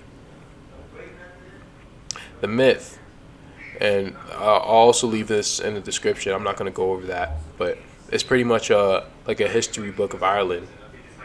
It tells of Ireland being settled 6 times by 6 groups of people. The first 3, the people of Caesar, the people of Partholon, and the people of Nemid, were wiped out or forced to abandon the island. The Furbolg are said to be the descendants of the Nemid who inhabited Ireland before them. But all but 30 of Nemid's people were killed in warfare and disaster. Of this 30, one group flees into the north of the world, one group flees into Britain, and another flees into Greece. Those who went into the north became the Thutha De Danann. Okay, I don't know about that, but we'll entertain it. Those who went to Greece became the Furbolg. The book says that they were enslaved by the Greeks and made to carry bags of soil or clay, hence the name Furbolg, meaning men of bags. This other text says that they were forced to settle on poor rocky land, but that they made it into fertile fields by dumping great amounts of soil on it. After 230 years of slavery or oppression, they leave Greece at the same time as the Israelites escaped from Egypt. What? In a great fleet, the Furbolg sailed to Ibernia and then to Ireland, or I think it's Iberia. Led by the 5 chieftains, they divide Ireland into 5 provinces. Let me see. No, it's not here. Alright, let's move on. Nemid. So this is who the Furbolg come from. Is a character in medieval Irish. According to the book, he was the leader. We already read that. They arrived 30 years after the Partholonians. The predecessors had died out. Nemid eventually dies of the plague, and his people are oppressed by the Fomorians. They rise up against the Fomorians, attacking their tower at sea. But most are killed, and survivors leave Ireland. Their descendants become the Furbolg and the Thutha De Danann. Now, a lot of this stuff is really mixed up because what they refer to as the Fomorians is also talking about Hamites. So we don't know what type of war they had with the Fomorians. We don't know what type of Thutha De Danann they're even talking about, or Furbolgs. But just know that it does seem like among these people are the Israelites. And I'm going to say why. The word Nemid means privileged or holy in Old Irish, and seems to have been a designation of a druid. See? The reconstruction of Proto-Celtic language root Nemoids means sky or heaven. In the ancient Celtic religions against Europe, and Nemiton was a place of worship, which includes temples, shrines, and sacred natural places. Similar roots are found in place names across Celtic Europe. For example, there were Nemetist tribes of central Rhine area, whose goddess was Nemontona, excuse me. Alright, let's move on. You know what, let me take a break. I'll come back. And we're back. Okay, so the Irish Celtic legend of the Fomorians. Who were they? The Irish Celtic legend of the Fomorians. In this, I share 4 different sources of information, but none of them, nor in any total, has the truth behind the myth, and the legend ever been fully solved. They are more often than not now thought to be ancient settlers from northern mainland that were physically much larger in comparison to the different migration waves of the Celtic people in the years to follow. Okay, sure. We know what giant means, right? So, they were the indigenous peoples. They are the ones who came from the earth, who were made out of the dust of the ground. The giants, who came from England, and before then came from the Americas. And before the Americas came from Lemuria, and before Lemuria came from South America. So that's just how it goes, man. Anyway, this drawing of a Fomorian is from an old manuscript. And all other descriptions of writings derive from the oldest of oral traditions. The Fomorians were hard-fighting giant sea monsters, each of them with a single leg, arm, and eye. Right. They made several incursions into Erie, dating all the way back to the island's earliest history, as they were already in Ireland when Partholon came. See, again, according to Wikipedia and other sources, it said that they were the fourth group of people who came. Now this is saying that they were before Partholon. So, I don't know, man. I don't know. I don't know who necessarily was there first or whatever, but I do know they were there for a long time. To the point where you could think that they were indigenous. But they weren't from there. You know, it does seem like they came there, but they just came at a very early period. A warfaring race, they battled with everyone they met, notably the Thutha de Danann, with whom they also intermarried, you see? As to who they actually were, speculations abound. Their symbolic identity is as much debated as their geographical origins. Some sources suggest that they were the gods of chaos pitted against the Thutha de Danann, who were the gods of order. Okay, right. See what I mean? Who were the victors? The modern day people there, the Canaanites. Others theorize they are symbolic of the gods of pre-Gelodic Ireland, or something like the hunter-gatherers who eventually seeded the Neolithic farmers, as they were living off whatever they could kill before Partholon and his tribe came with their plows and cattle. In Old Irish, Fomor means under the sea. Okay, well, let's skip down. Excuse me. Having now disposed of the Fomorians, it is a good time to review their influence on Ireland. Chronologically, they do not fit easily into our picture. They appear first in the antique period of Partholon and continue to prepare until their ultimate defeat by the Thutha de Danann. Long as their tenure was, they are not represented as the Aboriginal Irish race, but as a sea-roving people who established themselves on a base in Troy Island of Donegal coast. Their influence seems over the years to have extended over a large part of the country. Sheep farmers in lifestyle, they are given a bad press by their more civilized rivals. See? A lot of this stuff is made up, but because, these people won. But these are sheep herders.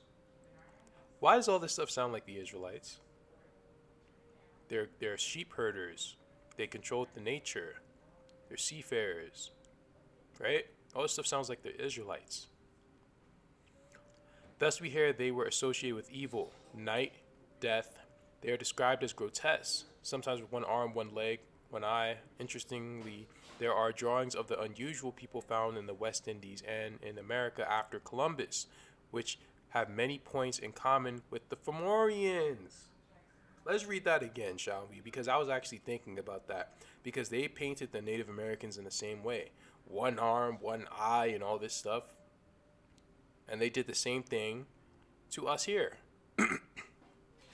Interestingly, there are drawings of the unusual people found in the West Indies and in America after Columbus, which many points in common with the Fomorians.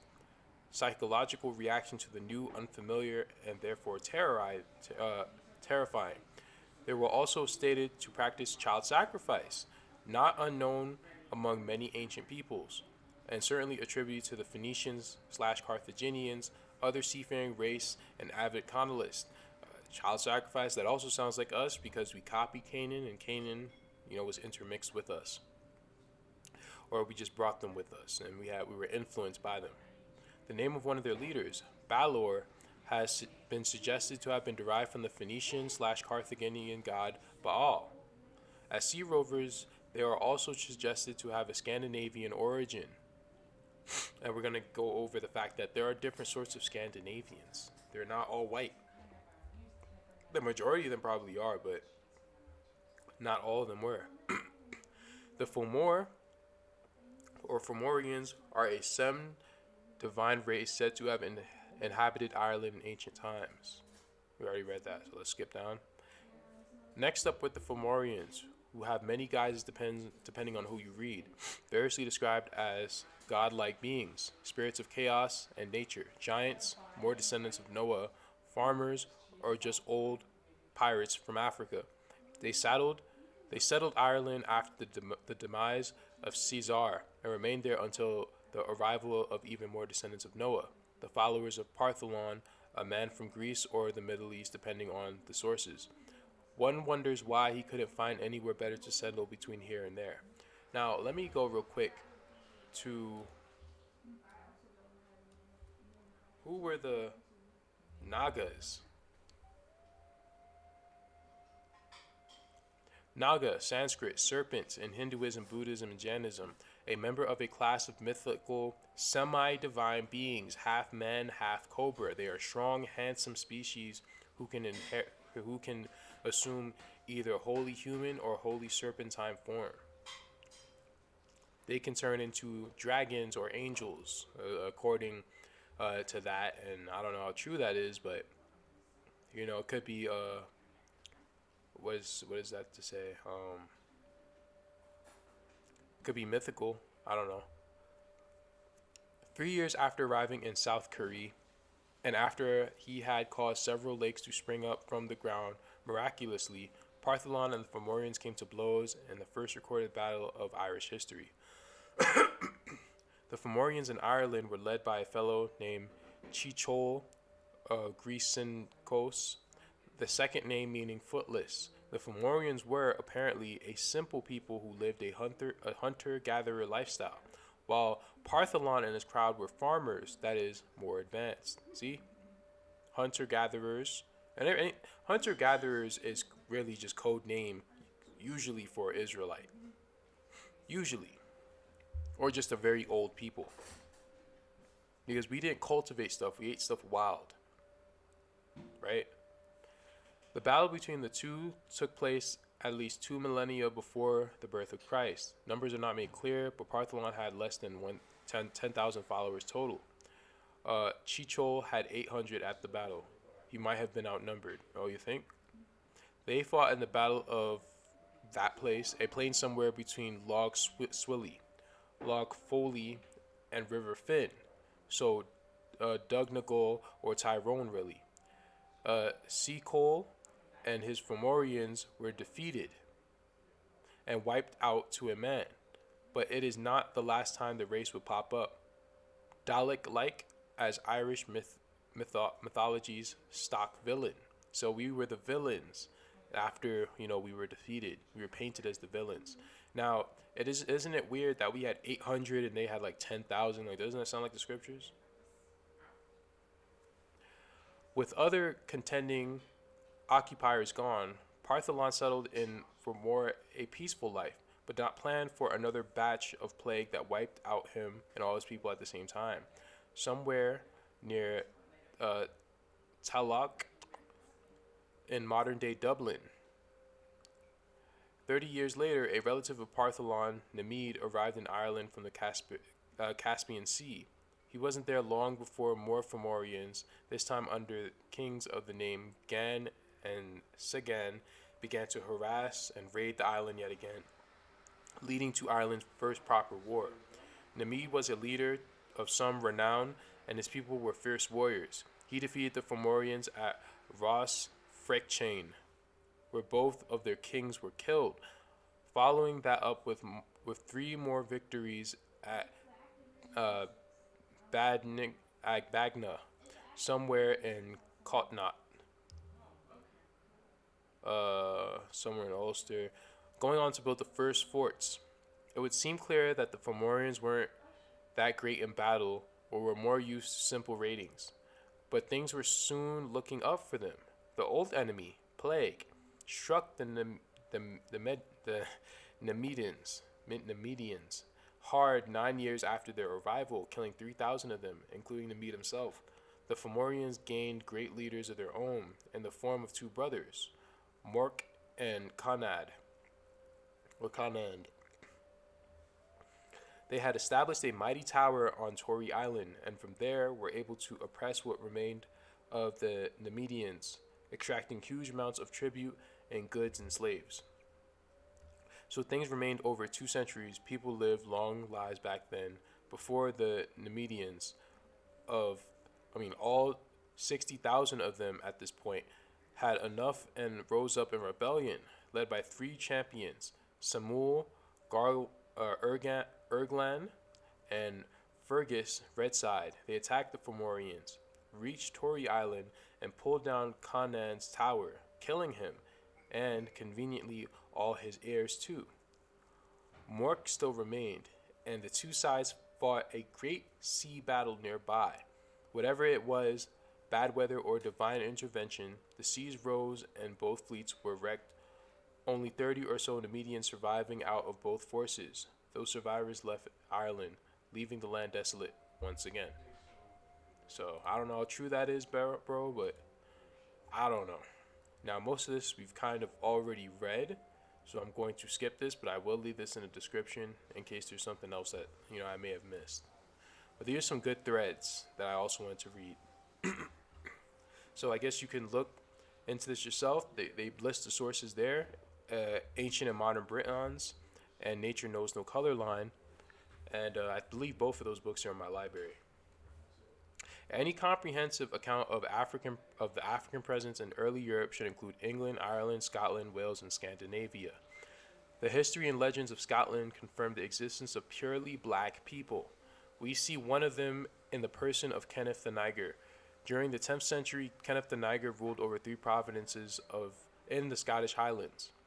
The historical and literary traditions of Wales reflect similar beliefs, according to Gwen Jones. I think we've read this already. Yeah, we read this already, so let's skip to the other one. Now, Hamitic. Hamitic means children of Ham, one of Noah's sons. Hamitic people are largely black, African, or Negroid, as you put it, yet not exclusively. To prove that Irish related to Berbers or one group or the other does not necessarily mean they are of Negroid roots. The Berber are a people that traveled to North Africa a few thousand years ago from southern Arabia and Ethiopia. Okay, you don't know where they came from, bro, but okay. Now listen to this. The Hamitic stock and the Semitic stock are historically intermingled, which is very, very true. From them came a people who called themselves Semitic and other peoples calling themselves Hamitic, yet they only separate after a long period of time. By time and space, races truly separated and were formed. The Berber may be Hamitic or Semitic or a mix of both, even if a higher probability of Hamitic. That does not necessarily mean Negroid. The continent of Africa, especially in the north, has a long history of intermingling of Hamitic, Semitic, and the children of Japhet or Caucasoid. No, the children of Japhet and Caucasoid are not synonymous. I'm not saying that the children of Japhet can't be Caucasoid, because a lot are, but I am saying that they're not necessarily synonymous. Those people today, they're not from Shemham or Japhet. I don't know where they come from, but they're not originally who those people were. Let us assume Irish are from Berber, and Berber are in turn from Ethiopia, and Ethiopians in turn are a mix of Semitic and Hamitic Negroid. The statement then lends one rather than to name races, but rather to name origins. Origin of Irish can be stated as Hamitic or Semitic. That is a more correct statement.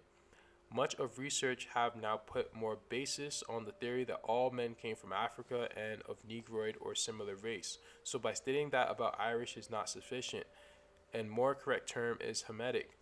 Some Middle Easterns are Hamitic, the Berber and Negroids, and now Irish. Now, what this person failed to mention is that there are Negroid people of Shem. So see, this person said, "Oh, you can be Hamitic and not be Negroid," but he didn't say, "Well, you could be Semitic and be Negroid." But whatever. We know this.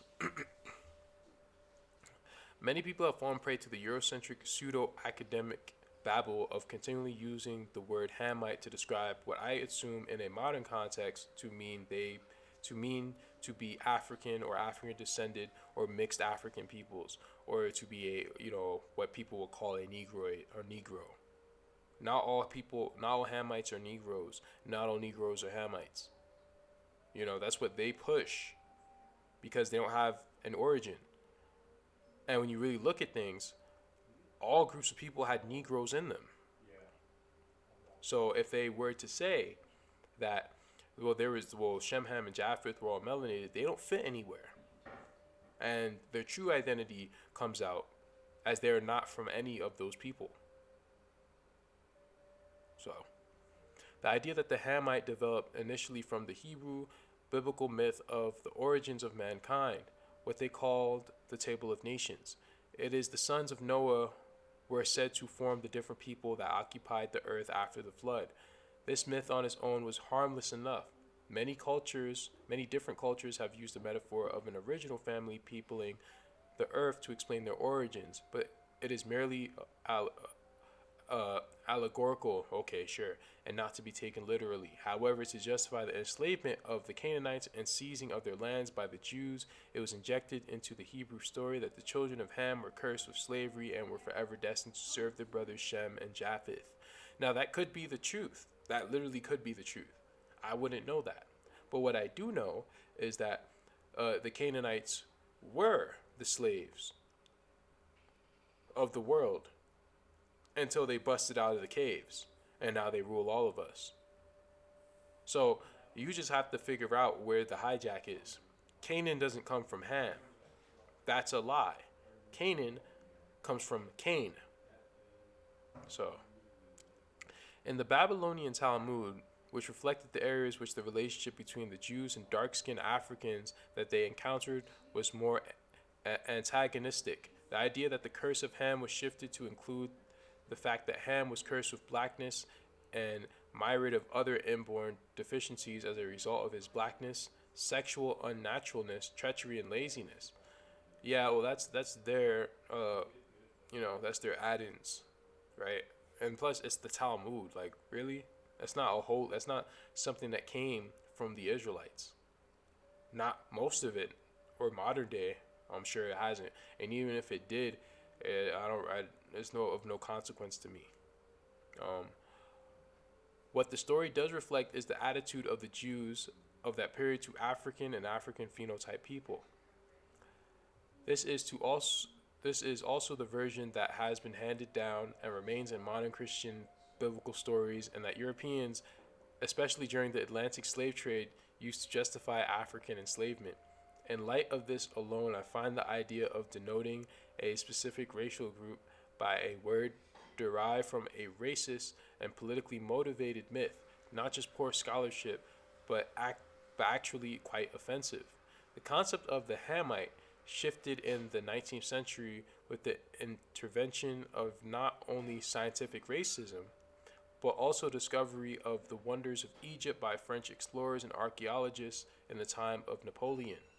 While it had long been considered, given the fact that European concepts of race and origins were largely Judeo-Christian, white Judeo-Christian, that Egypt was a black land and thus Hamitic. The discovery of the wonders of Egyptian civilization and, of course, the knowledge passed on the Greek,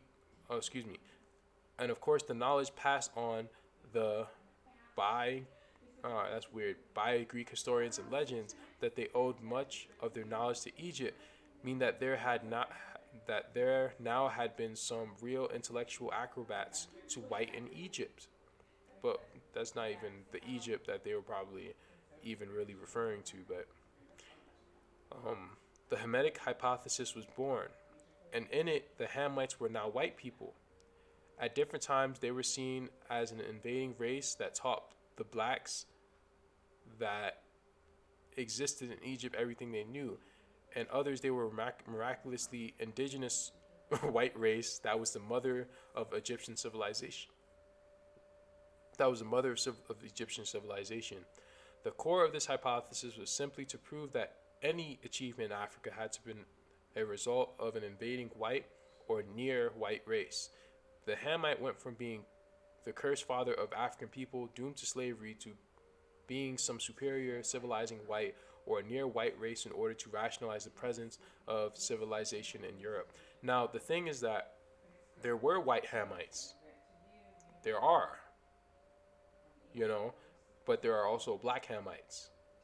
You even see the people in Africa, they create white people more than most other people. So that's just something to think about. The Hamitic concept flip-flopped many times during this period. During the rise of Germanic nationalism, the Hamites even became Germans who civilized all inferior parts of the world where any inexplicable trace of civilization could be found. As anthropology and archaeology advanced a bit more, it was too ludicrous to assume that these people could have been full white Caucasians. They settled for them being a brownish race that was not Negroid. And then somehow a Hamitic Semitic people emerged who again were sort of brown but were somehow also Semitic. Never mind the fact that there is no ethnic group that can be called Semitic, as this word refers to the strictest sense of a group of language types and not race or ethnicity. In the final analysis, the word Hamite began in allegory, continued in racism and pseudo-academia, and should end in nothingness.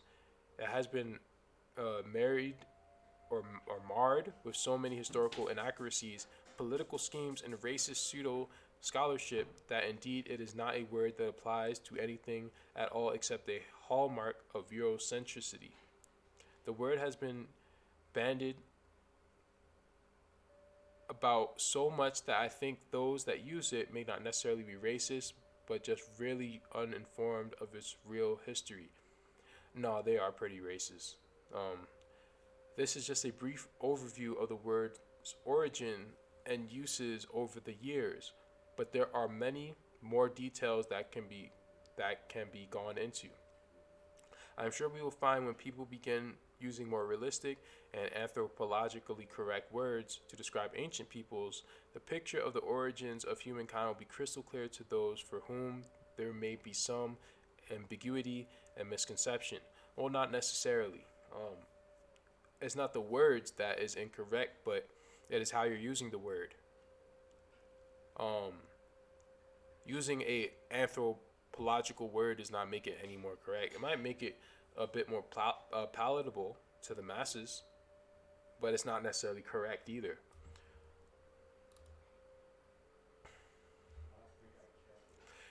Ancient Irish mythology refers to the original inhabitants of the island as being giants. Now we know what giant means. Seafaring people called the Fomorians or Moors, which means dark of the sea. They are said to be of Hamitic stock, right? These demons, as they are portrayed as, defeated the first few incoming waves of invaders, but could not defeat the Furbolgs, who settled the land and lived side by side with the native Moors. See, now they're saying that they waged war against each other. In some points the Furbolgs and the Fomorians they fought, and others they teamed up against the Thutha De Danann. Like, it's just a bunch of different stuff, man. Two more invasions.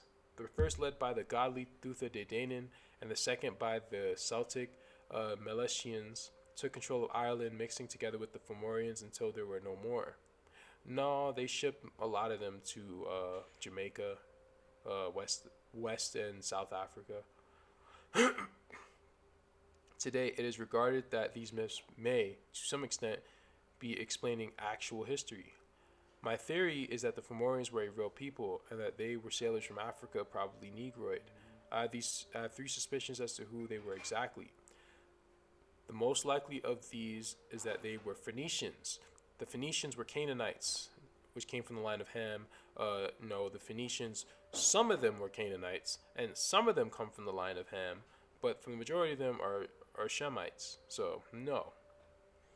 And they're also, again, they also paint us with a really big broad brush when it comes to Nimrod and, you know, Nimrod's wave and the Solomon's Navy are two different time periods, but they're really just trying to mask it with a catch-all term called the Phoenicians. So that's just something to look out for. They were also well known for their sailing skills and are said to have traveled to the British Isles, which they called the Tin Islands, perhaps before Ireland was a Celtic domain, which it wasn't until a few centuries BCE the Phoenicians colonized it. The names of those two people even sound similar. I'm starting to think that Tarshish was actually Britain. And that makes so much sense. I'm probably going to make a video later on today after I finish. I have to think about it though. Another idea is that they were Tuareg Berbers. The Berber language is Hamitic, and the Berber people live in an area which travel to Ireland would be easily accessible. I think Berber is also a Hebrew word. I think Drop went over that. The Berbers perhaps set sail from western Morocco and settled in Ireland before the Celts, making it their new home. Another Irish legend, similar to that of the Fomorians, tells of Selkies, a sort of were seal, that is a seal during day, but a human by nightfall. Sometimes in an Irish family of fair-skinned, light-haired people, a child is born with dark hair and eyes and skin, and is called a Selkie. I believe that those of present-day Irish descent, including myself, an Irish American, have black roots. See, I'm not writing this. This isn't an Irish person writing this. And that these features can be still seen in people and in the culture. In Southern Ireland, some people referred to as Black Irish are noted for their strikingly dark features as opposed to fair-skinned and light-haired North. Although I have pale skin that does not tan well under the sun, I do have negroid facial features as well as dark brown eyes and dark brown hair that is sort of kinky, especially in moist conditions. There is also a sub-race in Ireland called the Brawn, said to be the original Irish stock, which have Mediterranean features, especially their hair. In addition to all this, Celtic music is distinctively different from the rest of Europe. I've said this. Celtic music is Peruvian music, man. Listen to the music. That stuff is very South American. Listen to it, man. Oh, man. Celtic music is distinctively different from the rest of Europe, comparable to that of African music. And African music, he's talking about the sub-Saharan African music. There is a legend that an Egyptian princess, Skada, left Egypt with some followers and journeyed to Ireland as well. Is that talking about Tifi? Moorish Science Temple founder Drew Ali teaches that Ireland was once part of a Moorish empire, and that the Irish people are a Moorish people. Perhaps there is a common root between Moor sound and Fomor and the word Moor. Yes, you're very on point. Because of all this, I am convinced that there is at least some black admixture in the Irish population. What do you think? I agree with you. Now let's get into this. The Fomorians are a supernatural race in Irish mythology. They are often portrayed as hostile and monstrous beings who come from under the sea or the earth. And of course, that's all a ploy to really get rid of them.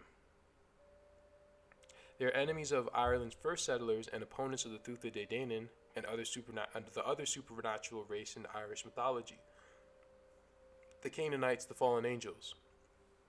However, their relationship with the Tuatha De is complex, and some of their members intermarry and have children. We already went over that, right?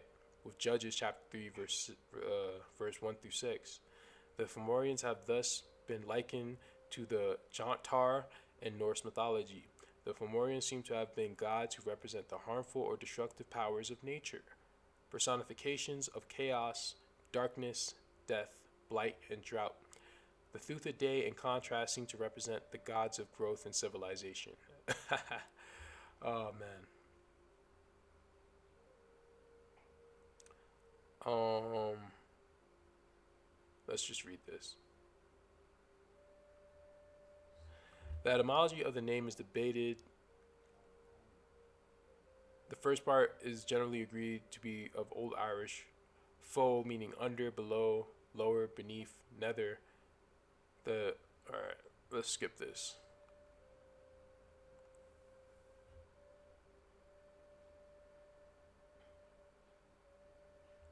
Another suggestion is that the word Mora, being great and big, or the name would thus mean something like underworld demons, phantoms.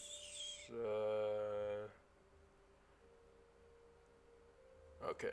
Originally, the Fomorians seem to have been regarded as benevolent spirits dwelling underwater. No, but they were benevolent spirits. They were in a good light, and someone flipped it over into some evil light. Right? I guess the people who won the war. Later, they were portrayed as sea raiders. This was influenced by the Viking raids on Ireland that were taking place around the time. They're often portrayed as monstrous. However, there were the select group of coons who were labeled as beautiful, right? Darkly beautiful. And then they're trying to say we're from Ham, right? Okay. Alright, do we have anything else? Okay, we have some more. Let's just read it. McRitchie gives the names of many of these families, Moorish, who are quite celebrated in English history. One of these is the aristocratic Douglas family, said to be one of the ancestors of the present-day royal family of Britain. A British authority explains about the founder of this family. And this is an Indian, by the way. You have to know where you come from, man. Why are Native Americans, why are black Native Americans in the coat of arms of England?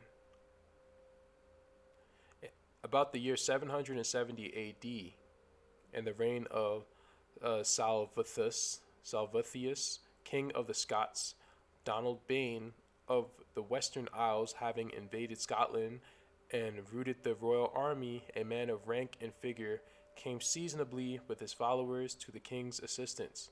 He renewed the battle and obtained a complete victory over the invader. The king, being anxious to see the man who had done him such signal service, he was pointed out to him by his color or complexion, in Gaelic language, Sholto Dugalsh.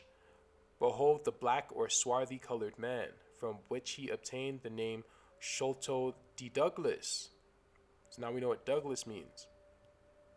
McRitchie further states that the most revealing evidence of the Moorish origin of these noble families are the thick-lipped Moors on their coat of arms. Many of these families still carry the name Moor. Barry Encyclopedia Heraldica notes on its pages that Moors' heads is the heraldic term for the heads of a black or Negro man. McRitchie contends that the racial origin of these notable families stems from the fact that there were black peoples, Moors or Solur or Silur, domiciled in Ireland as early as the 9th and 10th centuries. Any comprehensive account of the African presence in early Europe should include England, Ireland, Scotland, Wales, and Scandinavia. The history and legends of Scotland confirm the existence of purely black people. Now we went over the Kenneth, so let's move down. We have, for example, the legend of the mysterious African sea rovers. We went over that. The Fomorians, okay, went over that. Came to be regarded as the sinister force in Irish mythology. Moors also dominated the British Isles at one point in history. The archaeologist and writer David McRitchie declared that the Moors dominated Scotland as late as the time of the Saxon kings. He stated with scholarly authority, so late as the 10th century, 3 of these provinces of Scotland were wholly wholly black, and the supreme ruler of these became for a time the paramount king of transmarine Scotland. We see one of the black people, the Moor of the Romans, in the person of a king of Alban of the 10th century. History knows him as Kenneth, sometimes as Dub, and as Niger. We know as a historic fact that a Niger Van Dub has lived and reigned over black divisions of our island and probably white divisions also, and that a race known as the Sons of the Black succeeded him in history. The representation of Black Saracen giant. Black Saracen giant in medieval literature began from Vernagu, found in the Pseudo-Turban Chronicle of Charlemagne. Dated to the 14th century, the Roland and Vernagu described a duel between the black as Pitch, Saracen Vernagu, and the Christian knight Roland.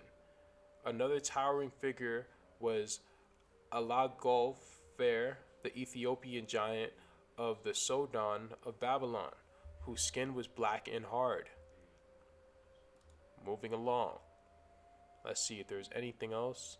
Pretty much read this whole thing, so. Let me see. This person left any good comments.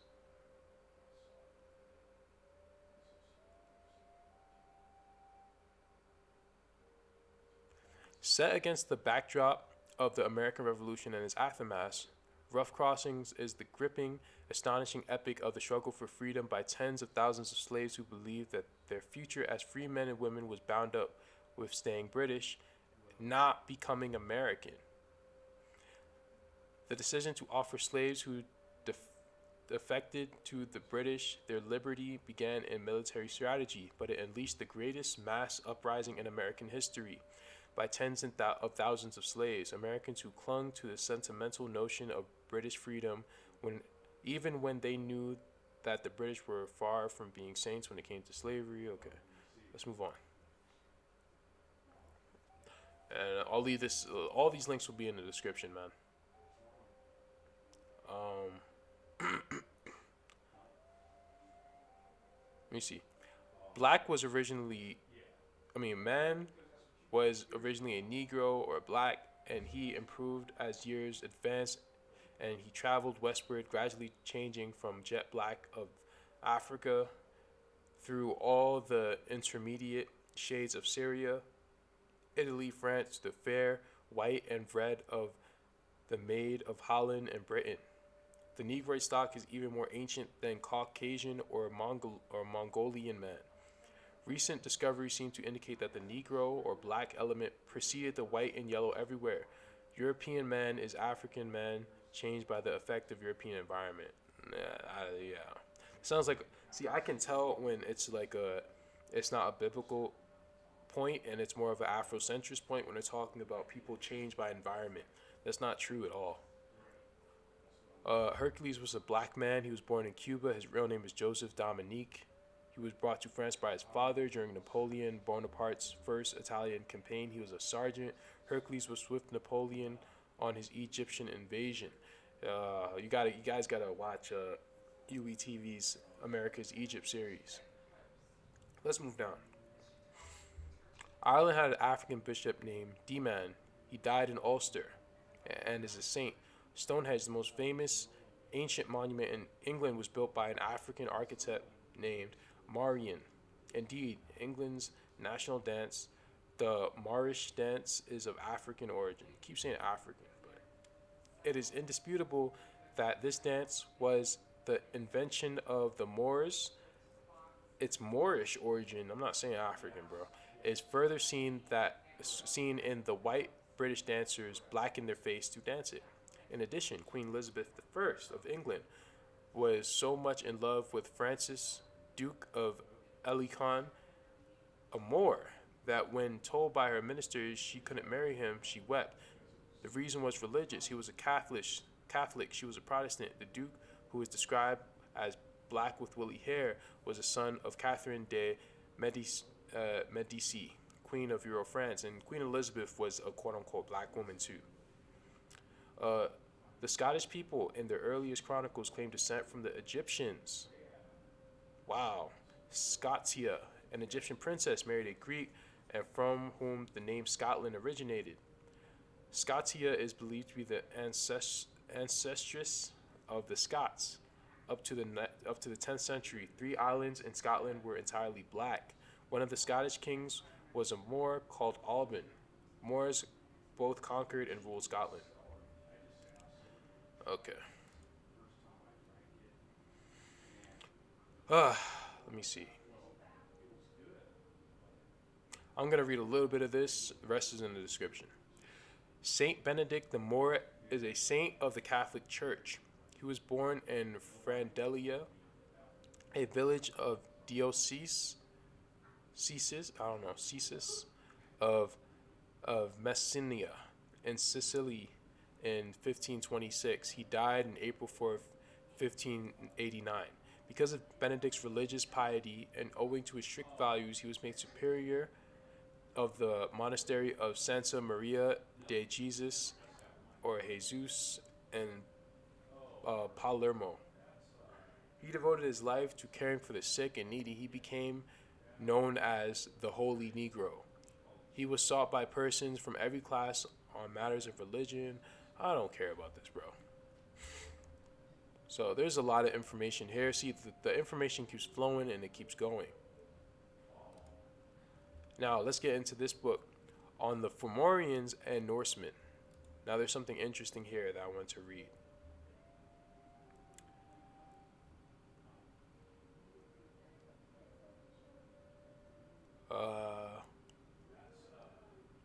I don't want to read any of these names, but Dublachlon, Drug, and then they have these different names. Daniar on Dania, Denmark, Finn Lachlan, Edhan. I don't know what that is. But look at this. The writings of the Irish called the Lachlan by the name of Goyle.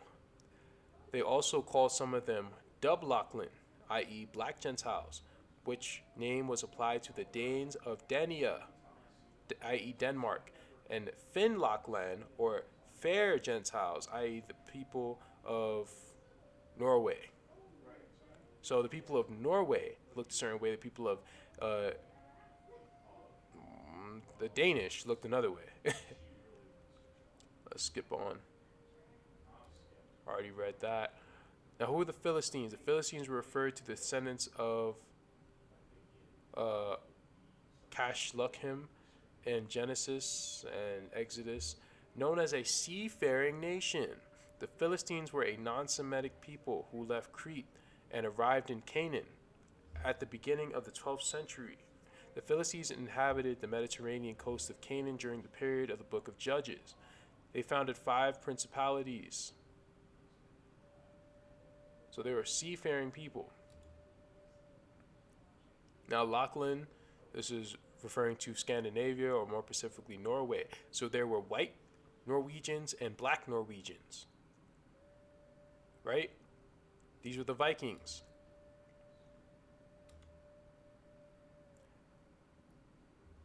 Do I have Ancient and Modern Britons open? Yeah, let's go here.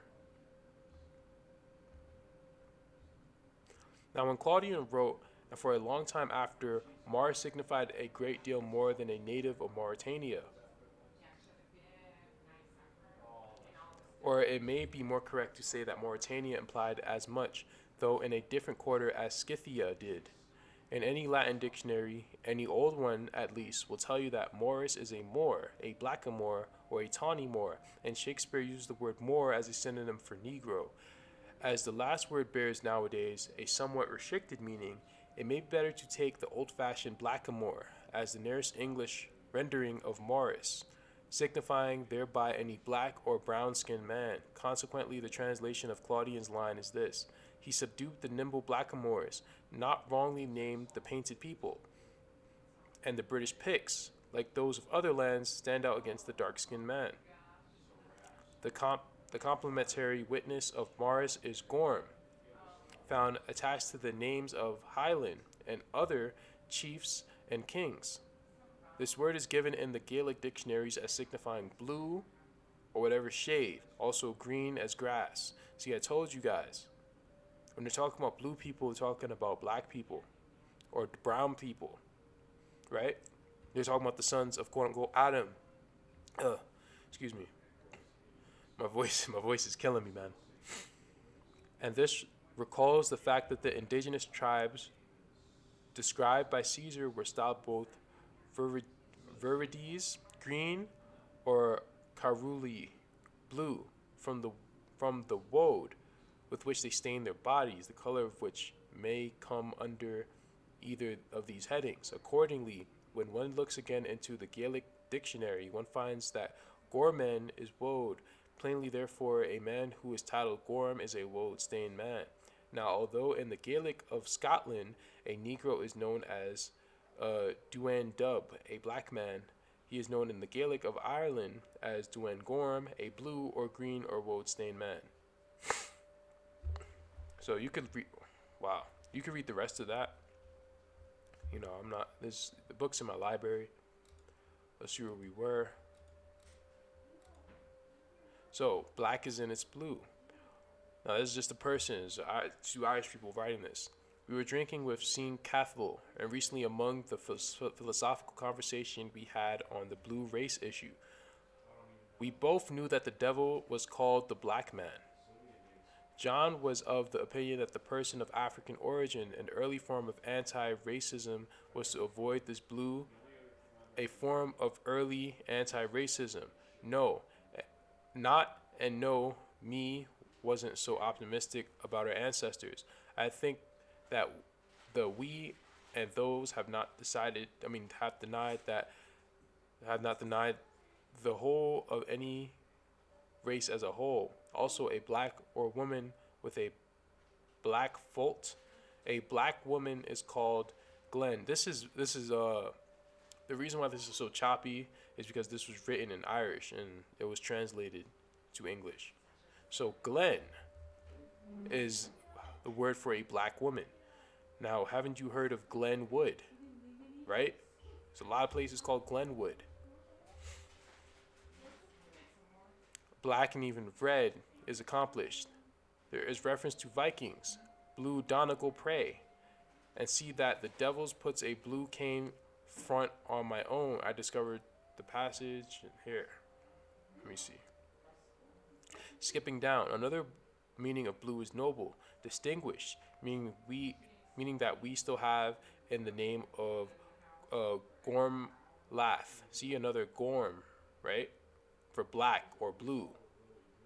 He's talking about the blue bloods, and he's going to say that right now. That recalled the blue blood mentioned to me by nobles of English. It seems that it was an imitation of the Spanish azul sangre. Is there irony that these militants are claiming with their enslavement that they are not African seed stains? So this person is saying right here that when these racist people are saying, oh, I'm blue blood and this and that, they're actually claiming to be black or come from some sort of black lineage or Moorish lineage, I should say. There are two theories involving the Dub Lachlan, the Black Scandinavians, or the Finn Lachlan, the fair strangers. So I just wanted to read that real quick. Dublin. Now we know what dub means. It means black, and lin means land or area. So it means the black land. Dublin, Ireland.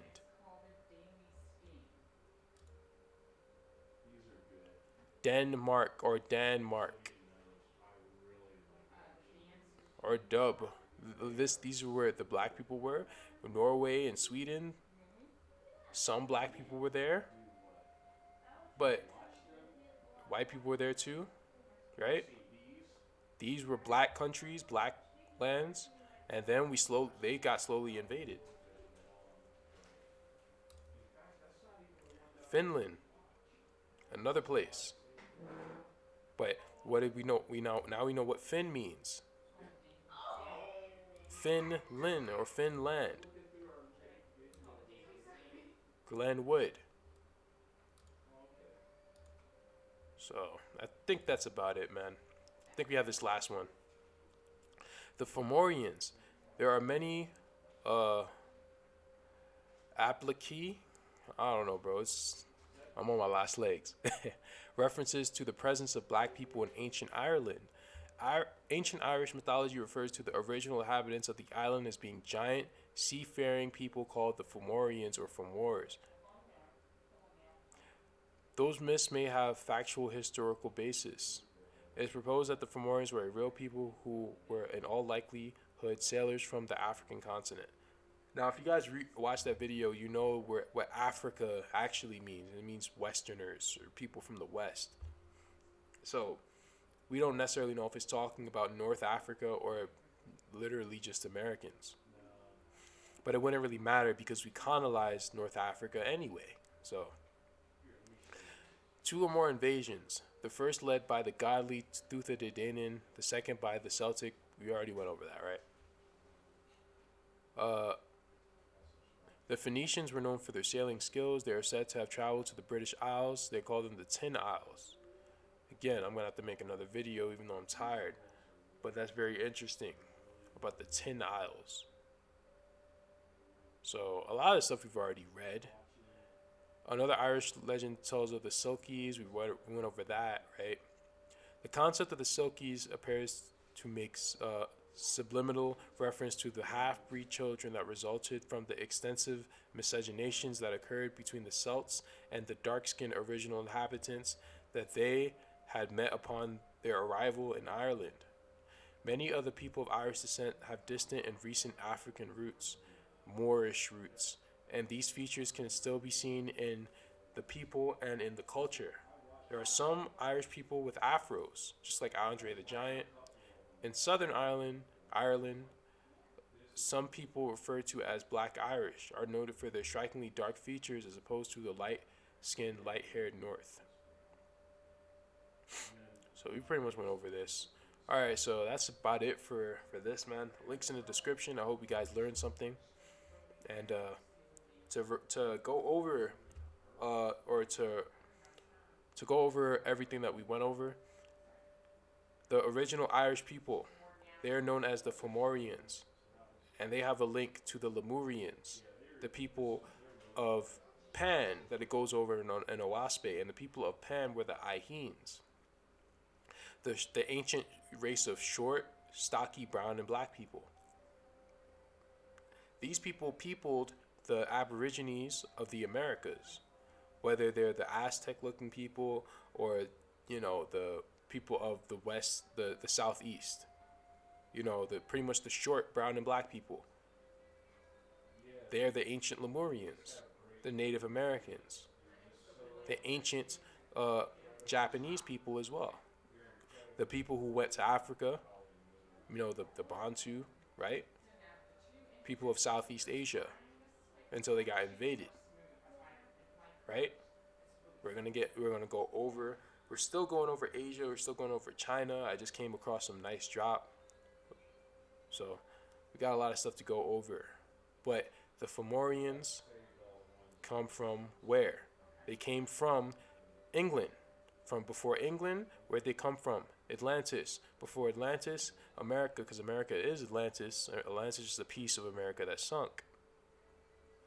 But where they come from before the Americas, they came from Lemuria. Right? And before Lemuria, they came from South America. Now, the reason why I say that is because I believe that the Garden of Eden is in South America, but where Adam and Eve lived, quote unquote Adam and Eve, they lived in the Pacifics. Right? So, the Mayans know about Lemuria, the sunken land, all that. So, that's all I have for this video. I hope you guys got something out of it. That's about it. May peace be with you. Salah.